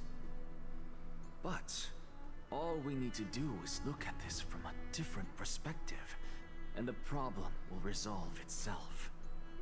The solution is simple. Just like what you did to me. You gonna take over Kefli? If I'm reborn as Kefli, I can rebuild the world and all within it as they once did. I just gotta become God. Simple. Like. Is it not? Cutscene? Oh no, in the meantime. I have news from Hyacinth and Danhung. We need to get the frick over might there. be trying to do something with Kefali's divine body. Kefali? But what could Anaxa want? Is the Council of Elders going to sit around and let such a sacrilegious act unfold? They're a little dumb. That is not possible. He is indeed the great performer, capable of fooling anyone and everyone with his tricks. He's a tricky boy. I'm sorry. No need for guilt, for this is good news to us. The Council of Elders has found themselves a traitorous ally. Anaxa's ambitious desires will be something we can exploit. What we should be doing now is to keep our eyes peeled for whichever trickery Kindness is up to, and react accordingly to thwart her plans. Being Akima's political center, the Demigod Council holds just as much significance as the Vortex of Genesis. Someday, after my duty is over, this site will take the place of the battlefield where you hunt gods. Become the next challenge you ought to overcome. Till then, it's best to get used to this place as soon as possible. Come find us if you need help.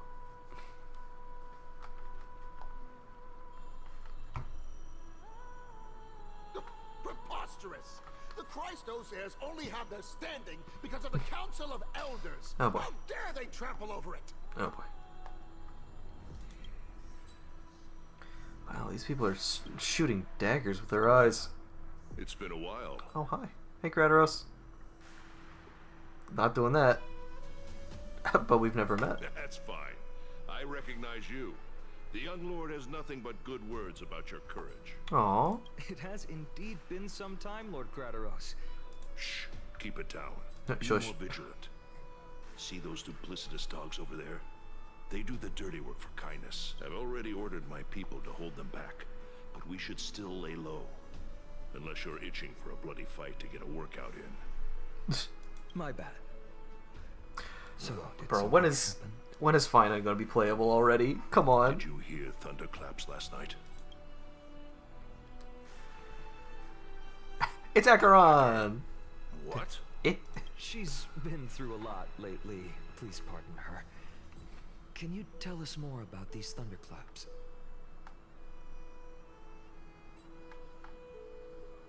Thunderclaps are beacon signals of strife. They are a message from the young lord. He threw a spear bearing several words at Akama. Oh, that goes kind of hard, not gonna lie. Watch out. The Flame Reaver is back. I guessed as much. We didn't actually kill them back at the Kremnos Arena. Yeah. So it would appear. I figured this is something you would want to know. We Kremnoans never back down from a fight. So if you plan to take that thing down in a battle, reach out to me anytime. Yeah. You have my gratitude. I will let Aglaya know about this right away. Remind her to be on her toes while you're at it. That vicious kindness has been unusually active lately. Those lackeys she keeps under cover have been going in and out of the city a lot more frequently these days. Some even seem to be getting Kremnoans to defect to the council. Get off the stage! Looks like we should get back. Thank you for the intel, Lord Krateros. Let's go! Ciao, ciao! Boop. 50 more.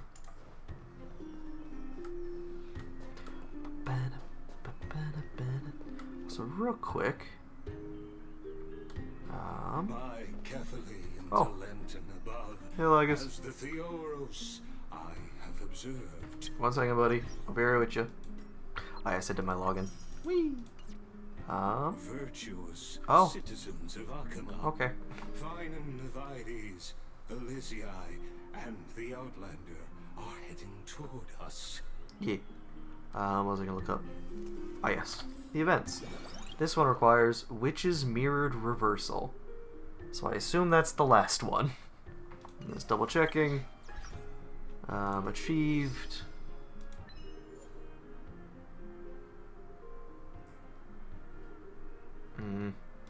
What else? I don't want to read too much into those, get spoiled. Gotta go stealth. I'm making my way there. What happened here? So, we good? I know about the poisonous fangs of that king snake through the golden threads.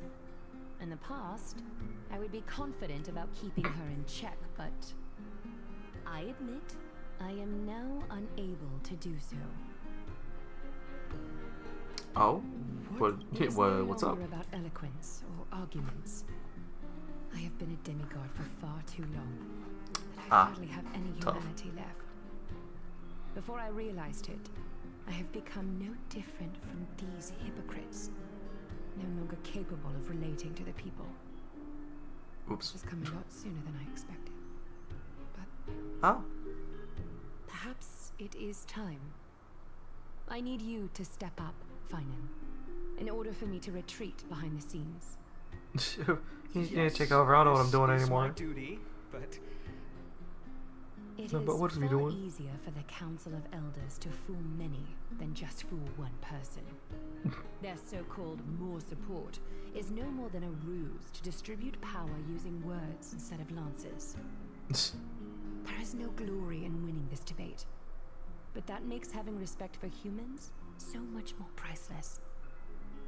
Finan, you are a Chrysos heir without You are perfect. capable of relating So deeply with humans. I appreciate what you've taught me, Aglaya. I hope we'll live up to your expectations and win this debate. oh boy. A puzzle. Yes, kindness. Oh, you've done well, Lord Calictus. Let me take over and personally close this debate for today.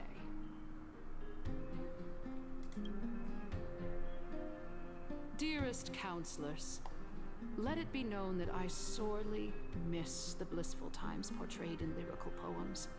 Back then, I miss the old Amphoreus was days. home to nearly 1,000 cities, each with their own local faith, while gods walked the earth and shared close bonds with humans. No, I keep forgetting I did that. Yet, in the present, people from all over are forced to leave their homeland to seek refuge in the holy city, where they hope to rest under Kefali's protection. All of us have long been in the same boat, with no way out of this plight. We didn't have a choice in the past, but now the Council of Elders brings to the table a new possibility. All I have left is one question for you. Kill the Chrysos heirs. Would you rather strive toward the unheard of Era Nova, or return to the prosperous Era Chrysia of our past? Oh boy. Make your choice. Let's just go back. Now, oh boy. Which of the two would lead mortals to an ideal future?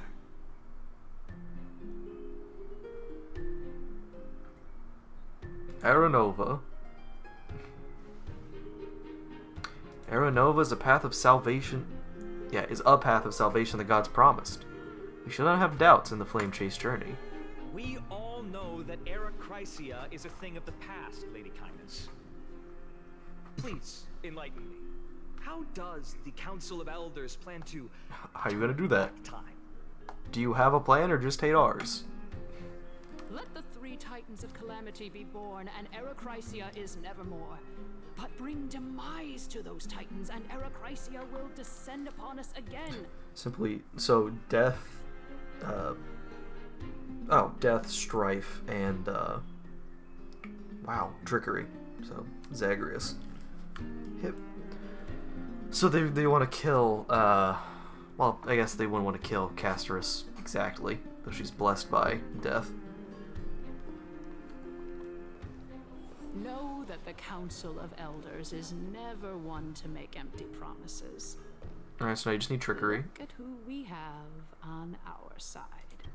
Anaxagoras, one of the Grove's 7 sages. And Casterus, Idonia's goddess of death. With the help of these two heroes, I can promise all of you that So, a trickster and death. And you're saying that you're going to get rid of death and trickery. It seems a bit hypocritical. Aren't they Chrysos heirs? They're supporting the Council of Oh boy. Elders instead? Oh boy. It's clear from the start that these heroes do not get along well in their group. All the more Oh proof boy. that Aglaia is unfit to speak on behalf of every Chrysos heir. I am in favor of Era Chrysia. Oh boy. This is going to go great. Era Chrysia! Era Chrysia! It helps if you layer the vocals. There we go. That's a bit better. I was going to say.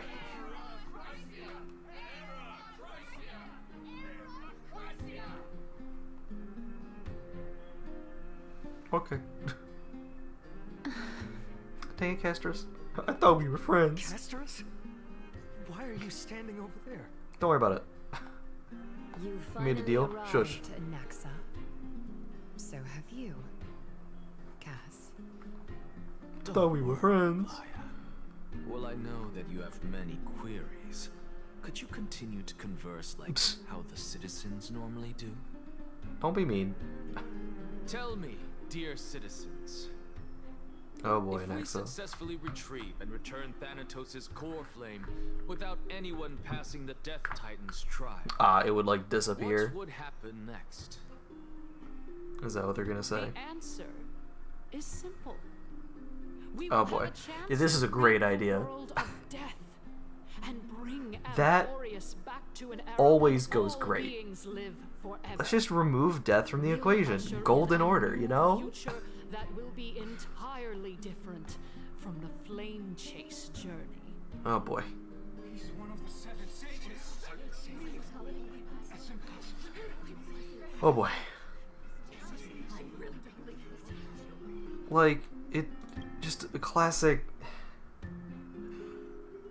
If we just not even take hold of death, if we just remove death from the world, everything will be perfect. And we definitely won't end up with the undead plaguing the world, because death is actually an important part of his existence. Oh god, we're all gonna die. Oh no. Except we won't. We're gonna suffer forever instead. Still exists. How can we go back to the old days? Remember what I previously said? Kefali's core flame is guarded by the secret power of the Council of Elders.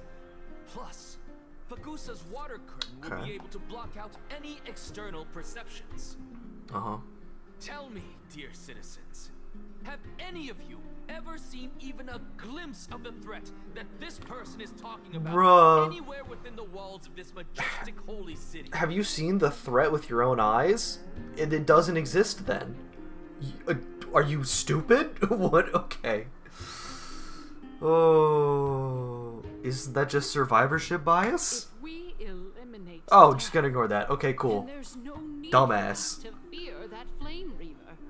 Citizens, let's loudly sing the blessed hymn. I'm not letting you speak. Of the 3 titans of calamity, the flame chase journey will have to end. This is bad. The masses are now totally riled up. A little bit. Just a bit. Naxa, pray tell. Everything that you've mentioned hinges on the premise that we can. And this is where they reveal that they have found it. Right? I assume. Thank you, Lady Aglaya, for still caring about this city. However, dear citizens, we are truly fortunate and blessed. For Castorus, Idonia's goddess of death. Oh no, just we swear we'll find it. Under my guidance. Do you have any proof? What? With that, any proof whatsoever? I promise that the core flame Lady Castorus brings back will be personally managed by the Council of Elders. I thought we were getting rid of it. Thereafter, will control death? To garner the support of all of you, the hell is wrong with you? Assembly, we shall spare no effort in ensuring that the Lordy. Chrysia will return to our world once again. Oh, we're gonna die. Oh, this shit sucks. This hurts to watch. Like, get out. With the balance shattered, the result is clear. Akamar has chosen her destiny. The issue up for discussion at this citizens' assembly shall be modified to the suspension of the flame Time to come outlaws. This resolution shall be put up on the... Woo! We're all gonna die. Dear Aglaya, what has caused... Wag your tongue as much as you like. Since the flame chase journey has been preordained by the prophecy, our failure has never been on the cards. We'll still do it. Well then, I guess we'll find out if that's true at the Citizens' Assembly. Oh, Lord. Lygus announces the conclusion of the debate, and the attendees part ways. Dynamic Casters. She just stood there, too. Yeah, Casters, what's happening? Casters, what is this? We'll stick over here. Casters, why? But why? Well, wherefore? It seems that when I sent you to look for a Naxa, I unintentionally facilitated your partnership with him instead. Whoops. My apologies, everyone. I know that you have many questions to ask me. I will answer them to the best of my knowledge. In that case, what happened when you for an Naxa? He showed me a past that was both long and heavy. Okay. We do get some of that. Cool. The reason I say this is as I've mentioned earlier. The answer was hidden in my journey unto death. Naxa, you were in the Netherrealm? Yes, I am but a living dead man now. But that's so you not said? Important.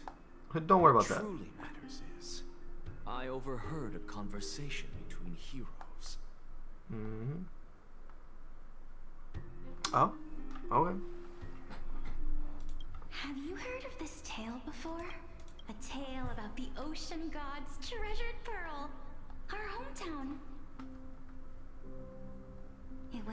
seaside town, which enjoyed the ocean breeze and glorious, peaceful times, thanks to the wisdom of its ruling queen. Okay, and then... Until one day, an evil dragon descended upon the town. Its wings were large enough to blot out the sun, while its claws were sharp enough to rip the waves apart. It barged into the tall tower and devoured the queen's beloved daughter. It even settled itself in her bedroom, like a tyrant king. The queen assembled 300 warriors who managed to subdue the evil dragon by chaining it up. However, when the queen slit open the dragon's belly, she realized that the princess had long since been digested, and all that was left of her was a pile of bones. Devastated, the queen wept for several days.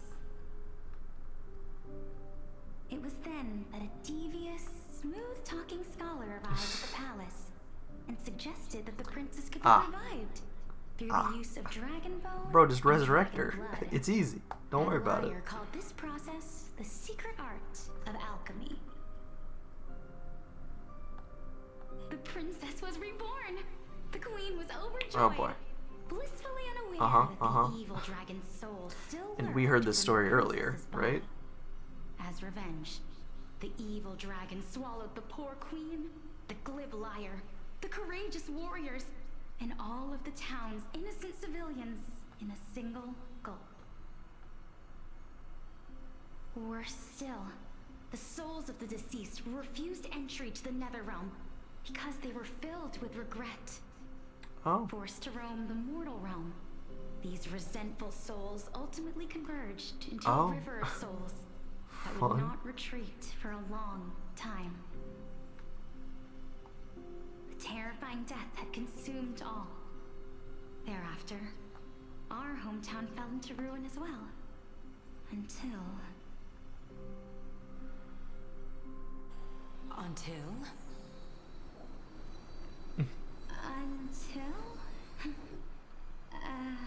Actually, I don't know what happened next either.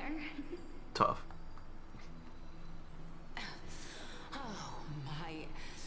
It seems that you still like to whet people's appetites even after all this time, Pelixia. Got him. So, according to your story, this is how I used to look? It's practically a mirror image. Yeah. And yet, what exactly is this? A miracle that I created with alchemy.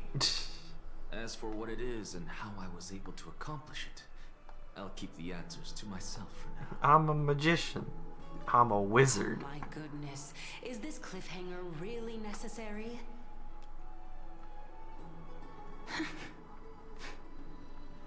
Quiet, Titan. Continue to enjoy this splendid play, and the truth will naturally reveal itself. Dragon, huh? I've heard this legend before. In that case, what do you think of it? Oh. I think that this so-called alchemy was a tenuous analogy added to the story by future generations. After all, you've never heard of a tradition of alchemy in your hometown before, have you? Oh. Indeed. Before I left home to pursue my education, I never even knew that anybody was looking into this area of study.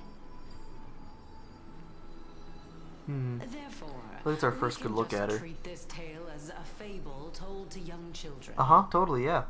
Ignore the fact that Casters has a dragon. Fable, you say? If so, what moral is it trying to impart to the kids? I guess it might be the concept of equivalent exchange. Oh. Oh? I thought the moral might be closer to something like... Also that. That makes sense. What? At a loss for words? No. I merely realized that we're both both thinking of the same principle. If life is priceless, then there is hardly anything else in this world that is of equal weight to it, right? Indeed. As expected of the wisest scholar in the land. You flatter me. Why don't I ask you a question? While we're on the topic, you tell me something. A form of equivalent exchange. Of course. What is your question? If I imparted my knowledge of the art of alchemy to you, would you use it to resurrect someone you loved? What? Oh? What kind of strange question is this? I got it. You're just trying to get me to tell you whether I like anyone, right? Uh-huh. Totally.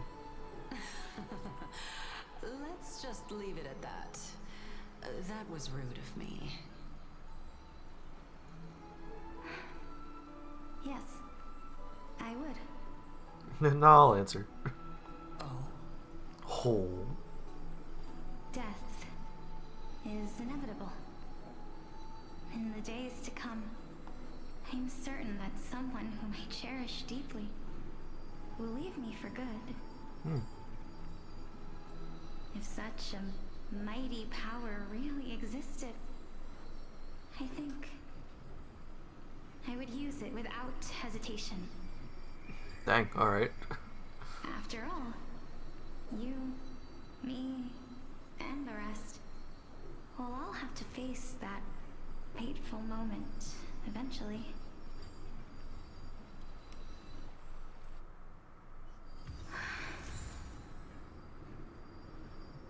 My time is finally here.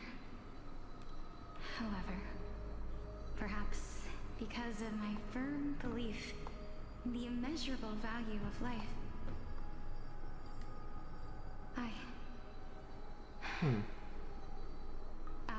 am unable to complete the trial. Huh. You shall wither, and through that, the dead will sprout again from the remains, and be reborn with the dead flame. Huh. It is a pity that fate is such a cruel mistress. Is there no other way of interpreting those words? Maybe?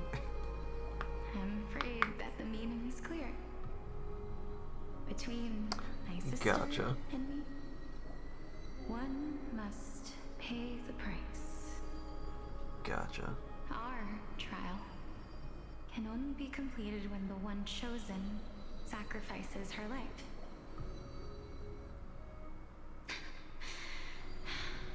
I'm afraid that the prophecy might even have selected a pair of twins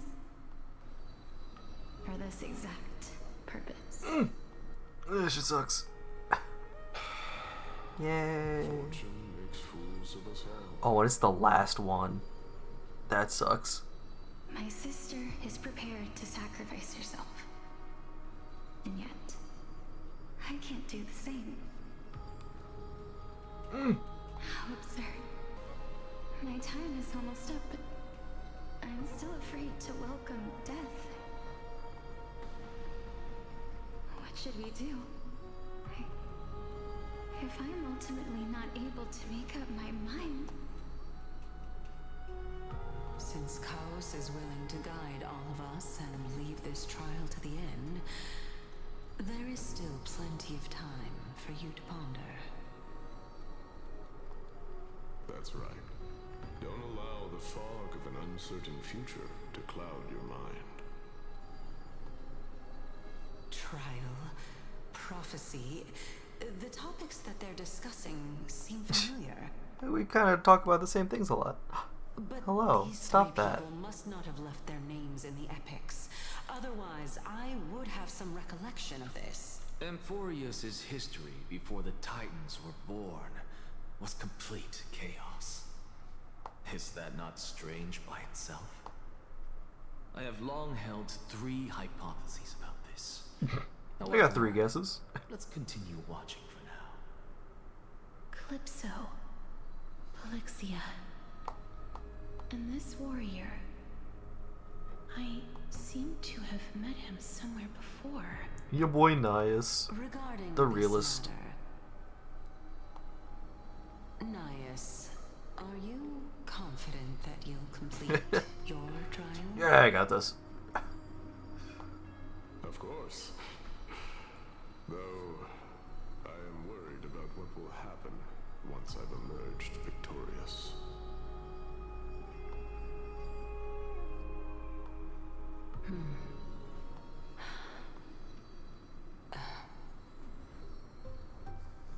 Looks like you have made up your mind. Yes, this is the safest course of action. I'm gonna get locked up a little bit. Completely separating courage, honor, tenacity, sacrifice, and reason. You really know how to make things difficult. It's fine. He's got it. Please, young lady, witness my fall and demise. Lady Calypso, you shall host the soul-rending ceremony. Yay! I do not understand. Why would you dare to sacrifice yourself for a future that you won't get to witness? Because this is our destiny. The power that resides within me is so intense that I will one day be engulfed by it. Furthermore, a valorous death before glorious return has always been the path I chose to walk. I should make an entire culture off of that, huh? Long ago. If your sister or Callus were in my position, I believe they would make the same choice as well.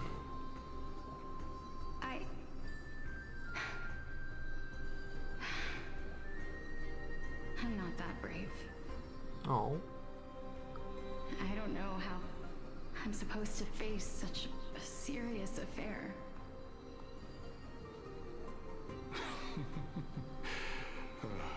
Despite being Death's chosen one, it seems you still don't know how to face it. Let's chat, young lady. Perhaps I shouldn't end my journey so hastily. Since there's still time, I'm not worried about letting fate wait a little longer. Yeah, fate can wait. Of course. This warrior is Lord Nias. We love the As boy. the embodiment of Nikador's divinity, he entrusted his life to us. Hell yeah. And allowed humankind to end his madness. Because he's like that. That means that what I'm currently seeing before my eyes is in fact... Looks like one hypothesis of mine has already been proven true. These heroes are the true forms of the Titans, before they attain their divinity. If so... So what do the trials do then? That he speaks of is actually... Polixia? Is the previous form of Thanatos? But her appearance... If this is true, as long as we can find out where she went, we'll naturally be able to figure out the location of the Death Titan.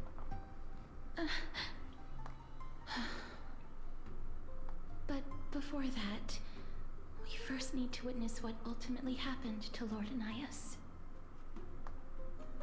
It's your boy. Oh, reactivating each of the things. Nikador's courage is a testament that... I've heard that these words... Oh, dick nabbit. Wait. Nikador's courage... I've heard that these There we go. words are still engraved in Castrum Kremnos even Oh, it is technically part of a formula. Huh. Lord Nias's honor is sealed... Incredible. The honor in this child's soul is so light. In a good way or a bad way? Like, there's none there? Like, what do you mean by that? Also, is there anything here for me to grab? Any coins hidden anywhere? No? Okay. I believe that his tenacity... Before we fought Nikador, we also released... Yeah. Sealed within this statue. They use their own body as our city walls, keeping out and protecting us from the pervasive spread of madness. They are acutely aware that if the end times were to arrive, there would be nothing left in this world to conquer. Gotta have some people alive so I can, you know, rule them. Courage. And finally, the only thing that remains is reason. Cheer up, young lady. There is no need to shed tears over a glorious death. All farewells in this world are sorrowful, Lord Nias. No, young lady. As a warrior, I have witnessed too many bitter deaths. But now, all I feel is peace. I did not know until this moment that mortals could live their lives in such a way.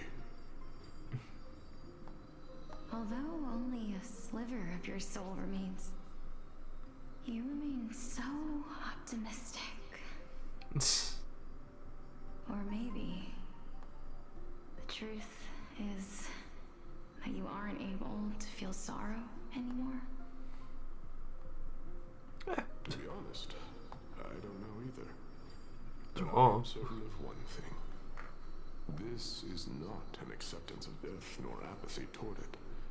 It's not even a feeling of despair. I'm good. Just enjoying what Yeah. remains of my life to the fullest. Enjoying? Indeed.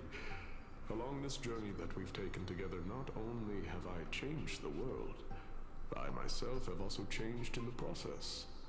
No. I'm here for the journey. Now I have reached the journey's end. When I look back and see the grand... Hell yeah. Nice. How could I not revel in that fact? You gotta love him. He's great. But when you depart the mortal realm, won't all of your accomplishments be reduced to nothing? Nah. Separation and death are two sides of the same coin. Reconciling this doesn't come easily for a mortal.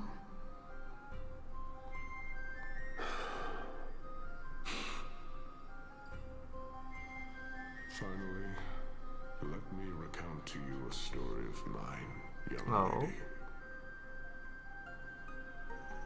The first time I returned from the battlefield, I felt extremely hollow. The calamity had devoured everybody on the battlefield but me. When I returned to the city alone, the citizens held a banquet for me that was far from pleasant. Oh. I felt as though I was still on the battlefield. Oh. And the person who had returned was nothing but an empty shell. It's sad as hell. It was late into the night by the time the banquet ended. My head still reeling, I returned alone to the barracks. On the way back, I encountered someone. It was a crazed scholar looking at the night sky and muttering to himself by the side of the road. I just tripped on him. Although I tripped over him and fell, I wasn't angry in the slightest. And maybe because I saw myself in him, I inexplicably asked him a question. Hey man, this man's crazy. Do you think that it'd be better How you doing? if we just died on the roadside like a couple of stray dogs? To my surprise, he shrugged his shoulders and sighed. To someone who is currently experiencing death, dying and living afford the same amount of bliss. Now please go away and don't block my starlight. Thanks, Diogenes. Are you trying to say that there is no difference between living and dying? For they are both journeys that lead toward death? I think it's the story of Diogenes meeting Alexander the Great. Again, it's who knows what's myth and what's real of it. But, you know, Alexander the Great a mighty conqueror who'd like united so many lands in a vast empire, comes upon Diogenes, who's this philosopher who's just like lives in squalor. He has a barrel that he lives in. He like chills with like the street dogs and like has nothing. He was known to be like, I don't know if nihilistic is the word. It might be the best word for it. Kind of like nihilistic, didn't really care about anything. Care about like the little things. And Alexander the Great is like, I've heard he's like pretty wise though, so like I should go meet him. And he goes up to him. He like goes to ask him a question. He's like, oh, like if I like, it's like, okay, well, can I have one thing then? Can I ask one thing of you, Alexander the Great? He's like, oh, anything. It's like, move. You're blocking my sunlight. And he just walks away, and reportedly is like, he has a like advisor or something with him, and he's just like, you know, if I wasn't Alexander the Great, I think I would like to be Diogenes. Just, that man had chutzpah. He's like, oh, hi, conquering king. Can you get out of my way? I'm trying to live here. Oh, it's hilarious. That's exactly what life is, and death is, but a scale to measure how valuable the journey was. Journeys and epics are only glorious and magnificent because all things eventually fade to dust. Therefore, young lady, it is death that gives life meaning. Your fate. Instead, willingly and respectfully embrace it. The embodiment of strife, telling me about the majesty of the world. Yeah, again, without struggle, life would have less meaning. Indeed. I believe that when the fated moment eventually arrives, you will be able to understand my words. It is time for me to knock on death's door. I will set up a long table at the end of the road and humbly await your arrival. What a guy. When the moment finally comes, let us drink and be merry then. Hell yeah.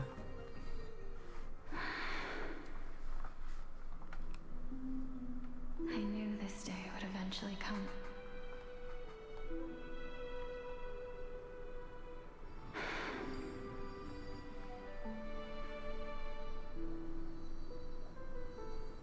Are the both of you ready?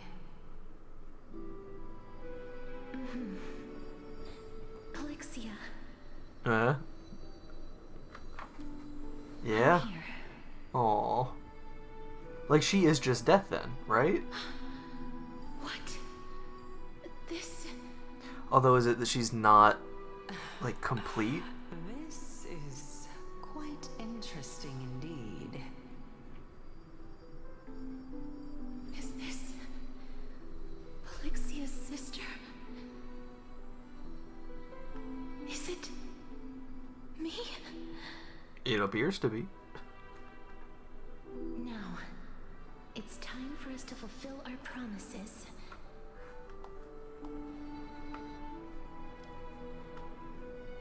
Are you afraid?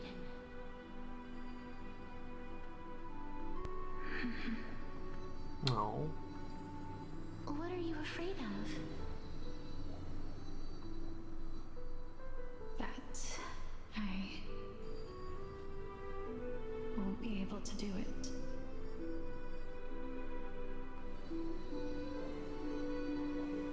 You shall wither, and through that, the dead will sprout again from the remains, and be reborn with the dead flame.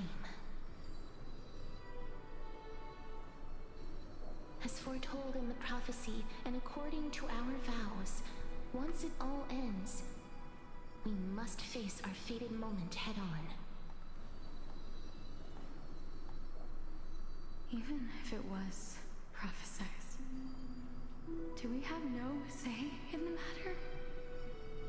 It's so unfair. Why are we the only ones who are forced into mutual destruction?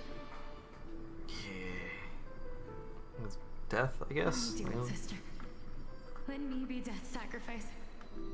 I was never long for this world anyway. But you're different. I was the one wasted your life after all.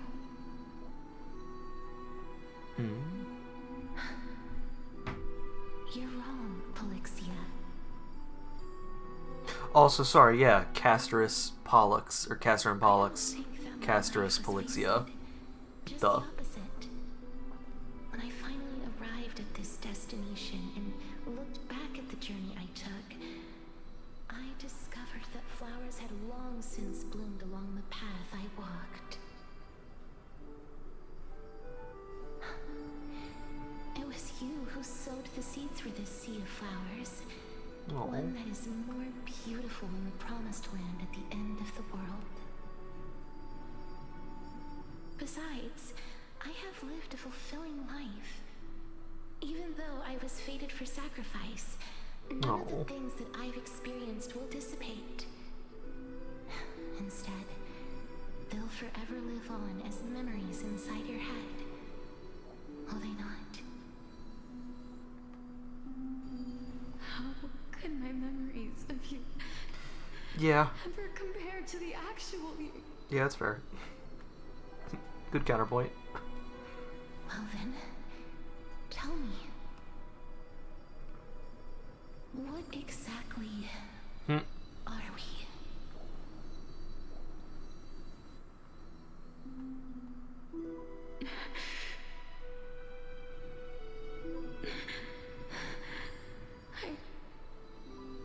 I don't know. I don't know either. But regardless of what the answer is, regardless of how we're shaped by others, or even by this world, ever since we were born, the fact that we existed was predestined, and nothing could erase it. This is why I will always, always be by your side. We're twins, after all.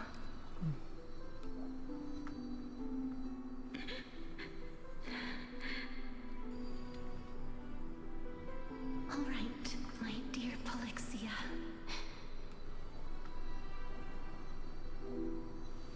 It's time to extract my heart and light the flame of death. After that, use it to plant the first bud in the prophesied new world.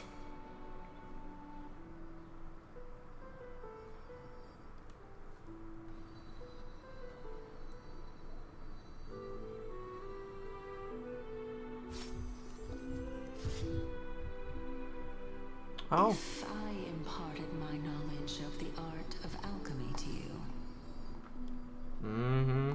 would you use it to resurrect someone you love? Yes, absolutely.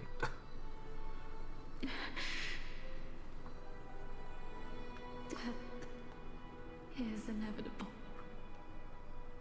In the days to come, I am certain that someone whom I cherish deeply will leave me for good. If such a mighty power really existed, I think I would use it without hesitation.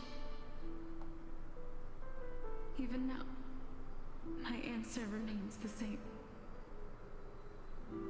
This is why, sister, I promise you,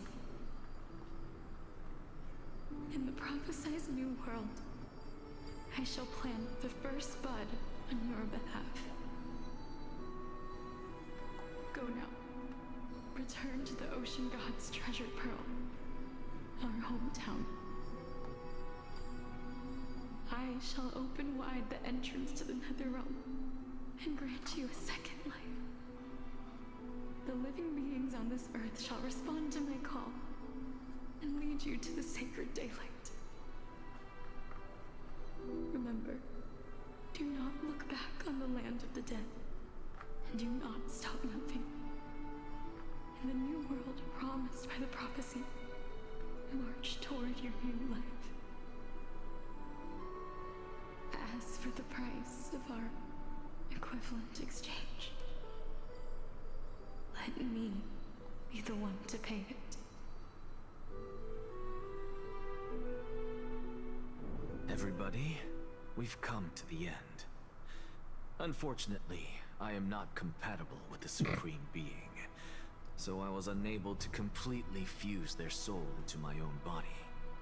However, being able to glean all this from them is exciting enough.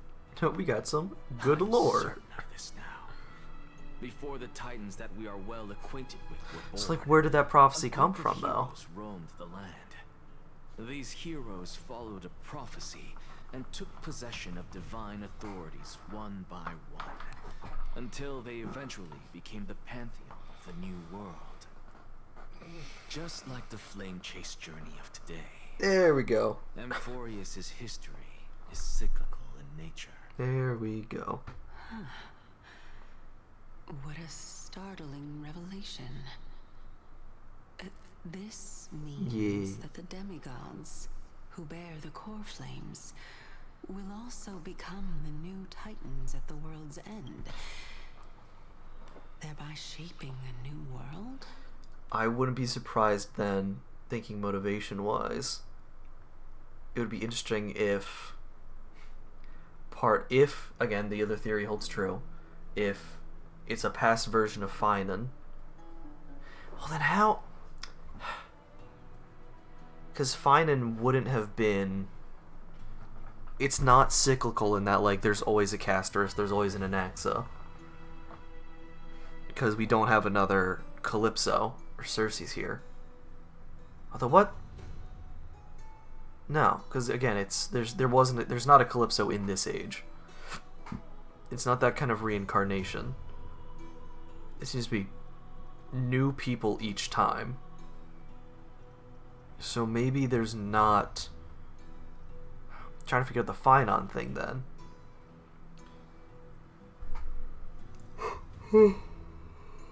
Oh boy. Because Mighty took over Strife. That alone gets rid of it. It was Nias last time. This time it's Mighty. So it's not a full just like time loop. It's just that the overall kind of events. Like there's always just new Titans. There still could be some time shenanigans because there's a god of time. So like that could still work. It would basically be that they sent, and then it could be Finan himself. It could be like our Finan, who's been sent to the past. Like basically we get to near the end of these events, and then he's sent to the past to try to like gather all the core flames. So if it is Finan, back to what I was originally trying to say, I won't be surprised if... Well, it doesn't entirely make sense then.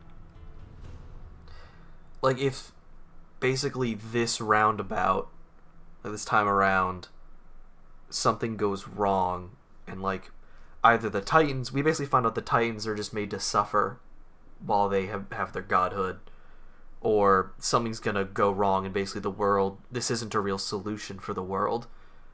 I could see that being Finan's motivation to then go back to this time and basically try to prevent everyone from becoming the Titans. And that's why he's like collecting core flames. So he's going to try to take it all on himself. And basically a similar thing to Sunday of I'm going to become the one star in the sky so everyone else can live and we'll be fine. I'll take on all the divinity and become the one god that can then like protect everyone and I'll be the only one who suffers kind of thing. I could see that being it. Or Finan's just become evil in the future. I'd be curious to see how that happens. I don't know. I'm curious. I believe that this is the truth behind the Era Nova. This is, besides, those twins in the past. Even if they really are Thanatos, we know where one of them is. Are their whereabouts truly unknown? Oh, yeah. Didn't Polixia mention that seaside town? In our world, there exists a city which perfectly matches that description. That'll do it. Styxia. Oh, yeah. But the people there worship Fagusa and bear no relation to Thanatos. I've also never been to that place. Take this. Take this. This is... The new Sporist masterpiece. Oh. The Philosopher's Stone. Oh. It was made by transmuting all Eh? of the sages' wisdom I am sorry. into a single entity, with their flesh and blood as its foundation. Terrifying. Remember, I've mentioned before that the art of alchemy is all about conversion, tempering, and ascension. This process also applies to the pursuit of truth. Regardless of how unbelievable this sounds, the truths of the world have been refined from the impurities.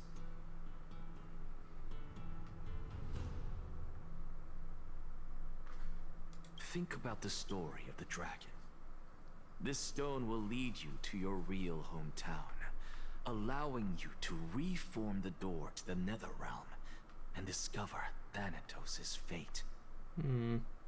Go find your still sister. Look as confident in your victory as ever. But what if your conjecture is wrong?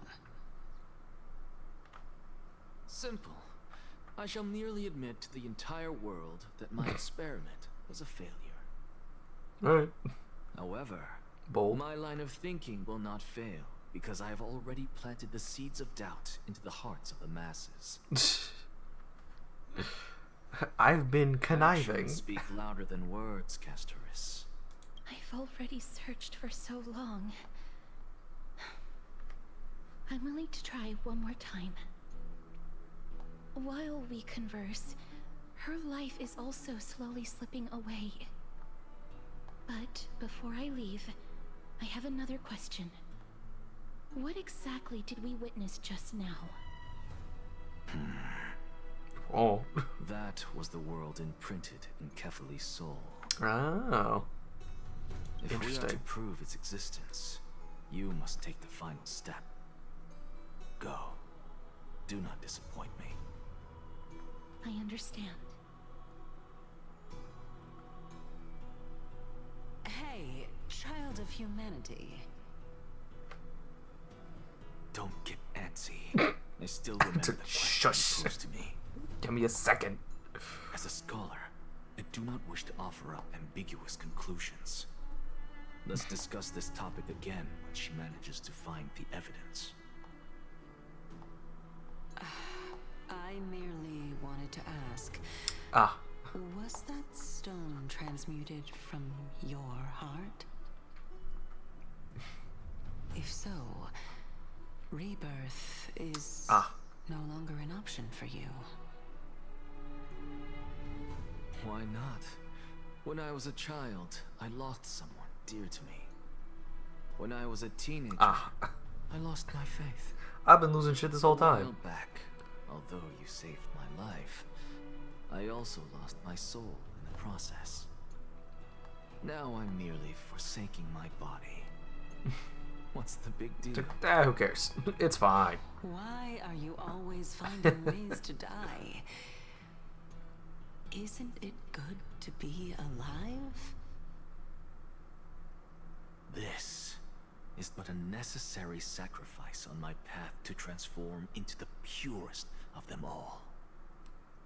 Okay. Can someone who's dead even claim to be the purest of them all? Furthermore, if your hypothesis is proven correct, does it not just confirm that the myths are true, and thereby invalidate all your theories? Nah. I still just don't he doesn't deny the gods, he just doesn't respect them. It's just the opposite. If my hypothesis is correct, it means that I can actually ascend to godhood and reshape I will this become as God. absurd world that you all Okay, Anaxa. have created. Okay. That's cool, buddy. I'm scared. Currently. That's a lot to take in at So, once. that's a lot. Lady Aglaya, please, I can explain. let me... You know that the core flame of death has always been the greatest unknown regarding the Era Nova, which is why both you and Kindness desire to gain the power to control that core flame in the approaching Citizens' Assembly. Professor Anaxa has come to a consensus with Kindness. like that's gonna work. They want to suspend the trial once Thanatos' core flame is reclaimed, hoping thus to eradicate death from this world. If they're successful, then the flame chase journey will cease, and Akama can enjoy everlasting peace. But I know this runs counter to your wishes. So long as we do not usher in Era Nova, the Black Tide will never be eradicated. Even with Lord Mighty on the front line, and the Black Tide not posing an immediate risk, the danger nevertheless remains. Honestly, it's difficult for me to assess the pros and cons in this decision. But someone must bring the core flame before we can begin negotiations. We kind of need the thing first. The Titan could be very near. I cannot let this chance slip by. Besides, someone has to make this trip to bring back Mrs. Soul. Well said. You already had every reason to seek an audience with Thanatos. It's that great performer who has weaponized your wishes and placed us in this difficult situation. A world without death. Do you desire that too? If fate dictates that my path must oppose yours, I will do all I can to resist it and protect what I aspire to achieve. Lord Mighty showed me that without taking the first step, all talk of what follows is moot. You gotta get there first. Stay your threads, please. I have always hoped to hear you speak your mind, Cass. And I am glad to have heard your It's nice to actually hear from you. You don't talk much. Styxia. I visited that place in the past. Though it is now an island surrounded by the river of Soul's torrents, it's not hard to see its former splendor. Go. I will not stand in your way. As for you, you are someone who has cheated death. I believe you have more than enough reason to make the trip with Casterus and meet the god of death himself. Casterus, I too look forward to your journey. I wonder what kinds of new interpretations your completed story will bring to the flame chase journey. Thank you, Lady Akaya. You got this. I have fun. hate to put a damper on this boy. heartwarming moment, but if Styxia is now an island surrounded Don't worry about it. by the river of Soul's Don't torrents, worry about it. then how do we find a way in? Lady Treby is probably... The answer is quite simple. In the Mids, A boat. Zagreus once made the domain of the dead their treasure vault. Ah. That is to say, Gotta they could find enter Cypher. and leave the Dagnabbit. Netherrealm as they pleased. And if they could do that, then it follows that the demigod Man. who inherited their divinity must be capable of the same. I'll see you at Memorial Palace at Action Hour tomorrow. Cypher shall be your guide to finding that ancient city. You got on your phone? Like, what are we doing?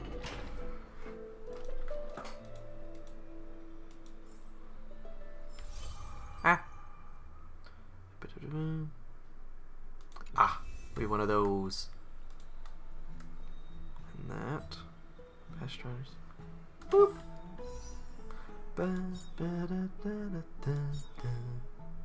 Nope. Ciao. Woo. Hello, Lynx. Another free pull. Or I can save them up for one of these, but I'm good. I'm good.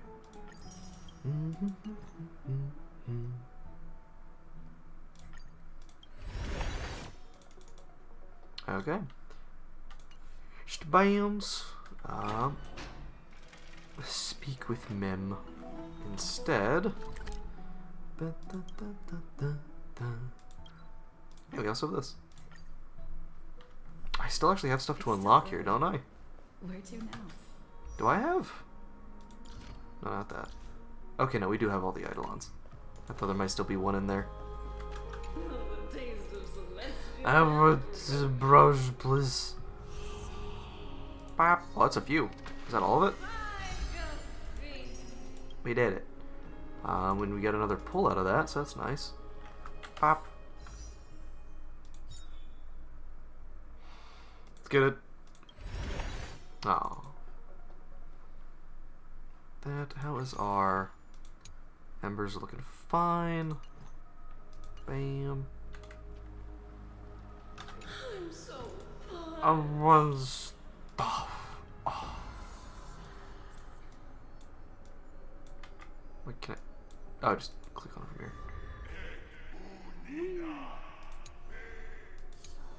Whimsy.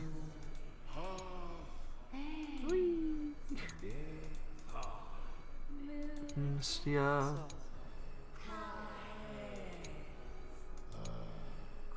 Oryx. Okay, so no, will let me do it now. What the hell? Yeah, so Cersei's we have. Kefli's like the last one. Aquila's gonna be fun. And then we're looking for death now. But what I was looking for was the memory. Private speak with Mem. Oh, it's literally just in the pause menu. What am I doing? Whee! Is this gonna be Castris? Or perhaps the lad? Still's eyelashes are fluttering. That's the look of someone lost in thought. Time for a bed story again. Bed story? Wow, bedtime story. I love stories, but I adore them more than when Stell tells them. Just save a few for before bed, okay? Okay. Bap. Yeah. What's this gonna do? What are we getting out of this?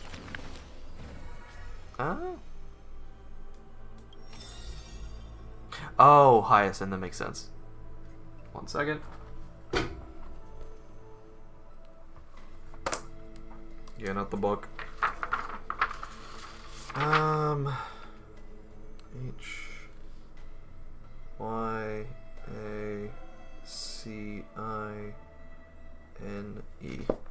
We have all those. That seems to be longer than that, though. That's 1 second. Is it like that's technically not her full name, like a nickname, or just shortened form? That is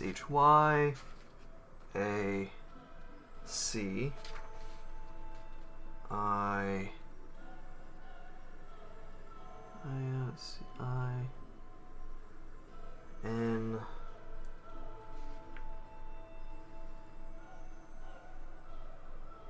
Isn't it? Yes.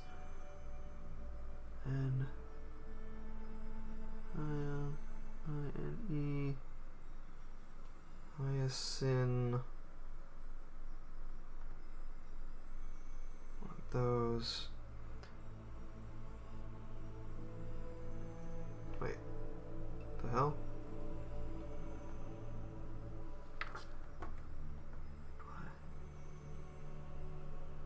I-N-E.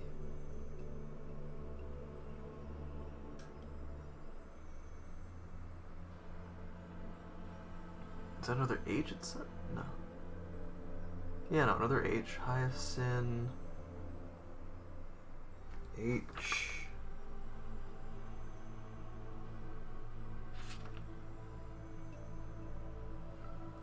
I. Oh yeah, it's right there. Hyacinia. Hyacinia. Yeah, see, I could have literally looked at the letters themselves. C-I-E.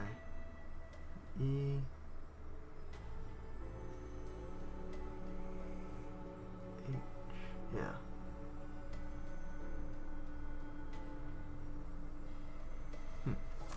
Hyacinthia. Interesting. Why? Pop. In the court. Oh, Hyacinthia. I missed the T. My bad.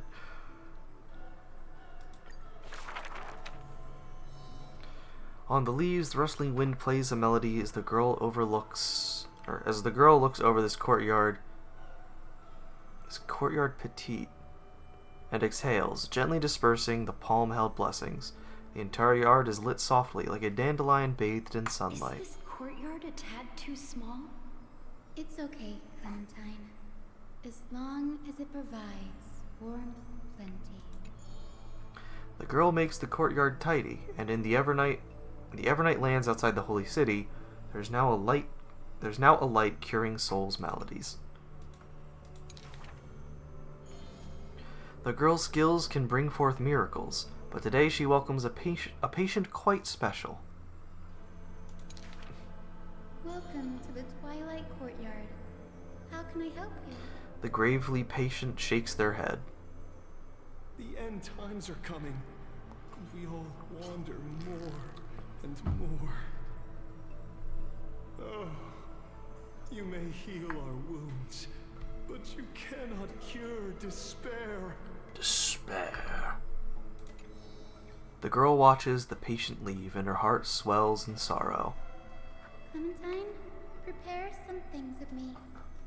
I want this place to be brighter tomorrow.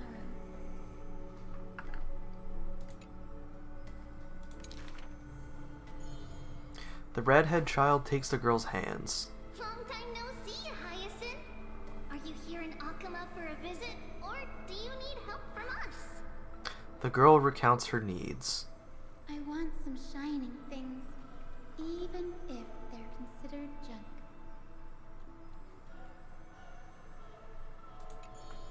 Multicolored paper bags, crystal clear glass, cottons variously dyed, and jingling wind chimes.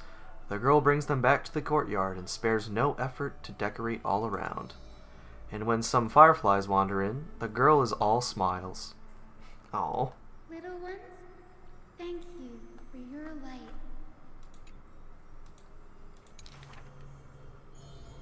The patient returns here and opens their eyes wide. Multicolored dreams on the rooftops now reside, and the lawns contain the sweet whispers of sunlight. The soft breeze passes with no hint of cold, only serving to wake the playful chimes and ocarinas of delight. Wow, there's light everywhere. What a warm place. The news is soon spread by the grove, and people with empty hearts visit in droves. The girl prepares candies and tea and listens to every visitor's complaints. People say there was once a star called the sun in the sky, but now that star is no longer there. People say that Aquila took away the world's light, but they still left behind a heart bright to illuminate this happy dream in the night. Like the blizzards in the month of mourning doth calamity fall, burying warmth in dawn's calls. Orderless tides swallow up the grove of reason, and that tiny healing haven is also extinguished, broken and barren. When the girl, far from home, hears of such grave news, the wind brings to her a moment of confusion, but it also evaporates the tears that briefly sparkle into being, and the girl still smiles bright and happy. Soon the people of Akamo see once again, the girl collecting more pieces and tokens, wanting to rebuild that pure haven. But she never realized that wherever she stood, she herself was that holy courtyard, that light-filled haven. Aw, that's sweet. Hyacinthia.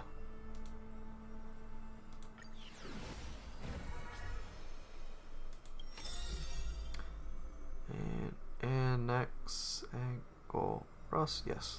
Full name. Alright, we already have one of his, I guess. Discard not the broken. This is a tale buried in history. One day, a student elated in victory dashed around the grove's territory. I saw the spell the professor carved on his body. The youth with white hair was beside himself in joy. It must be a power most secret, a means for one man to stand against 1,000. High finding. That spell was rare indeed, for it was a secret way to overturn a cart of hay. Okay. Alright, freaking free run over here. The scholar was still of mortal body, as yet to snatch life from death, or to reforge a new flesh through a god's remedy.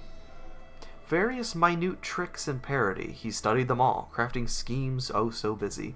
For everyone knows he wishes not to use the divine power that is his, refusing rightful custody.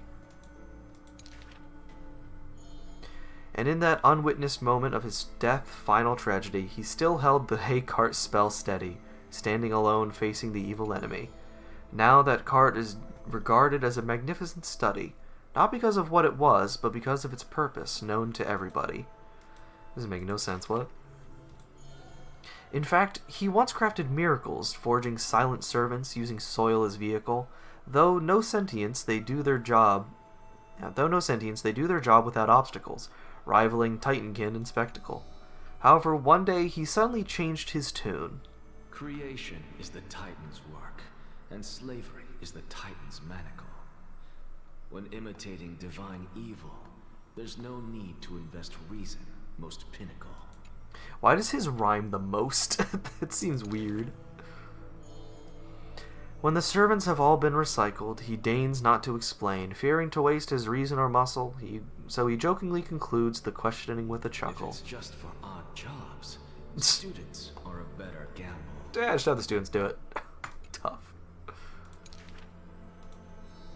The way he addresses himself comes from elsewhere, an imitation of a divine machine with some flair.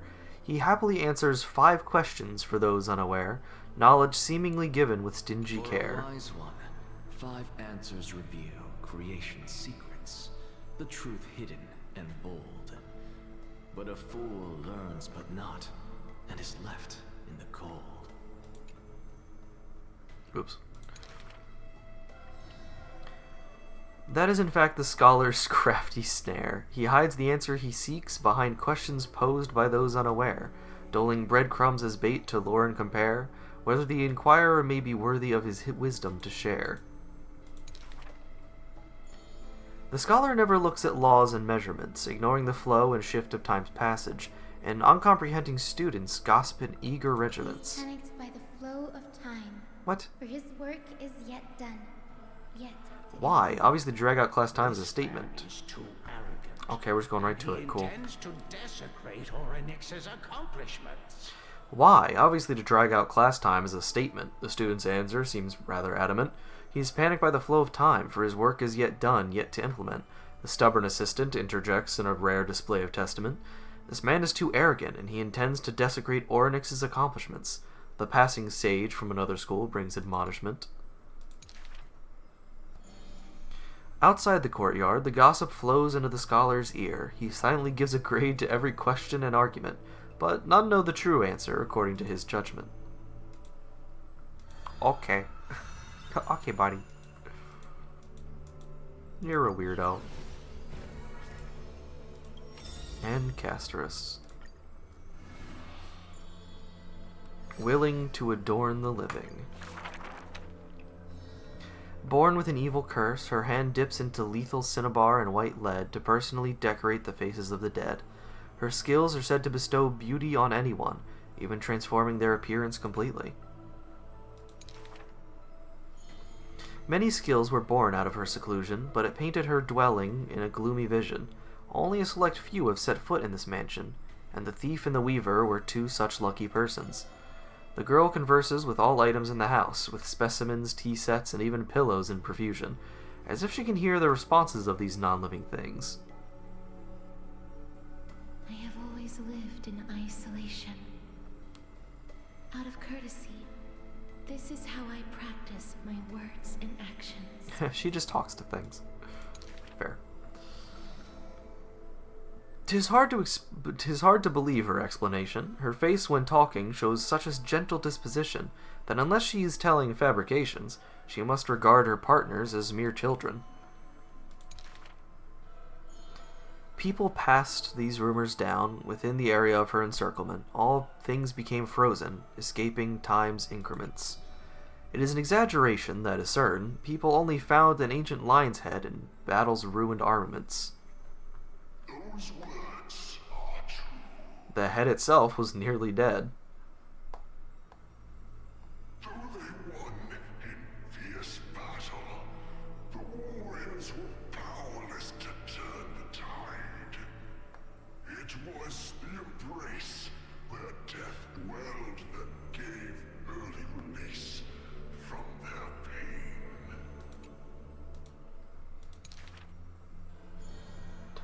This is how death escapes time. She keeps every final embrace hidden in her immortal heart.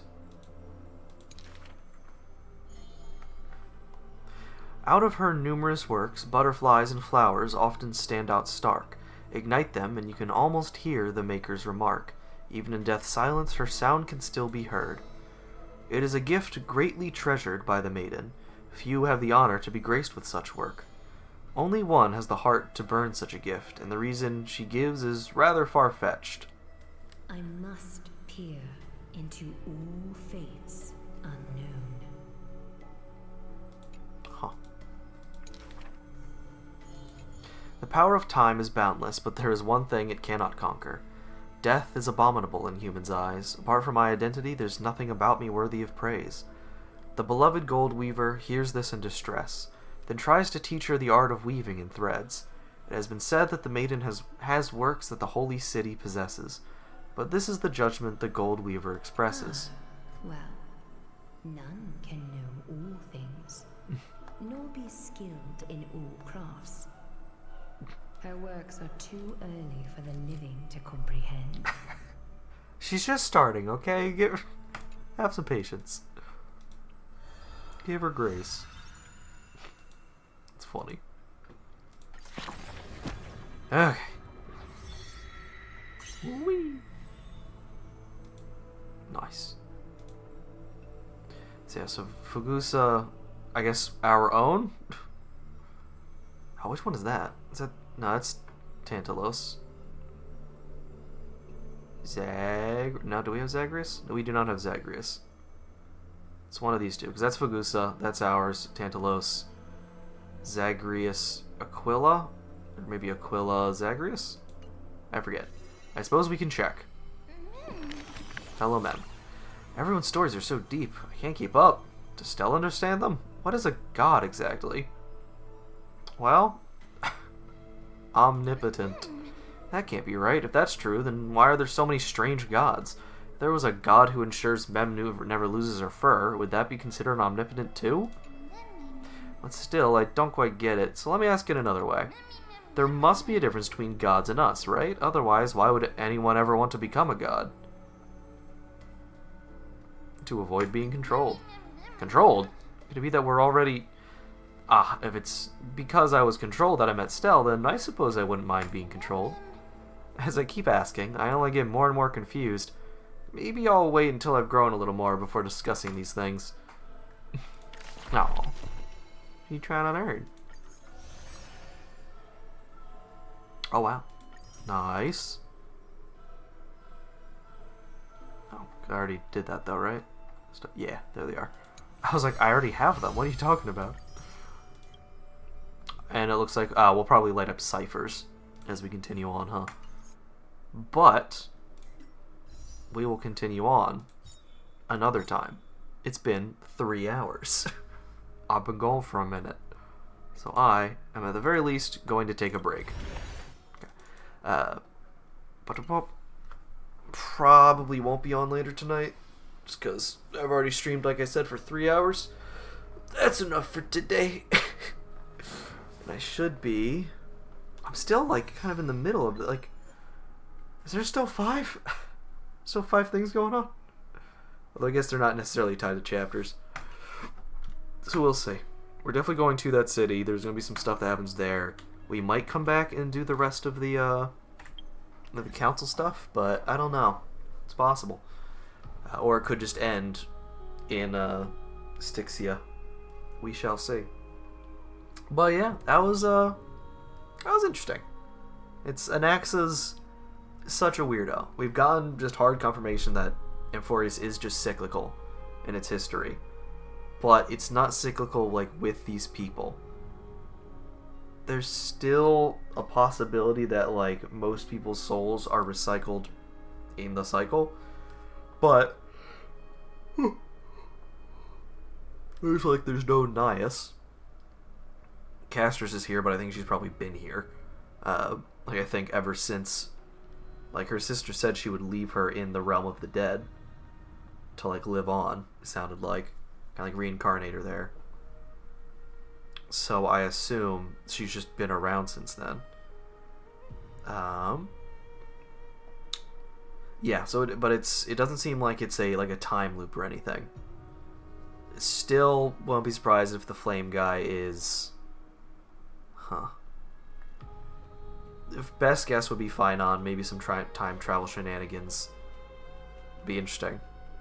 But I mean, it's hey, we'll learn some more stuff as we go along. Some stuff has been brought into question, so I'm curious to see where that goes. But as I said, it's been like 3 hours. That's gonna be it for me for tonight. I'm gonna maybe, I don't know, the DMC anime came out. Haven't watched that yet. I still need to watch more Orb on the movements of Earth, I think it's called. Just Orb, how I know it. There's some stuff I can catch up on. Other games to play. So for tonight, that will be it. Might have some time to stream this week. We'll see. I've got a friend coming over Thursday to visit, so I won't be streaming then. Although it'd be kind of funny if I did do a little stream. It'd be pretty goofy. This weekend, did I have something this weekend? There's nothing on my schedule this weekend, so that's nice. That will be fun. But yes, well, I will be relatively busy getting ready for a friend to visit Thursday. So, might not stream, we'll see. We'll see how it goes. But I do want to finish this relatively soon, so I can then finish Samurai Remnant, or maybe play more Xenoblade Chronicles X, because I don't play those games enough, my lord. But we'll see. Either way, that's going to be it for tonight. So, thank you to everyone who stopped by. It was nice seeing you, Joel, for that brief little bit. As always, drink plenty of water, get plenty of sleep, hug your loved ones, and I'll see you next time. Bye!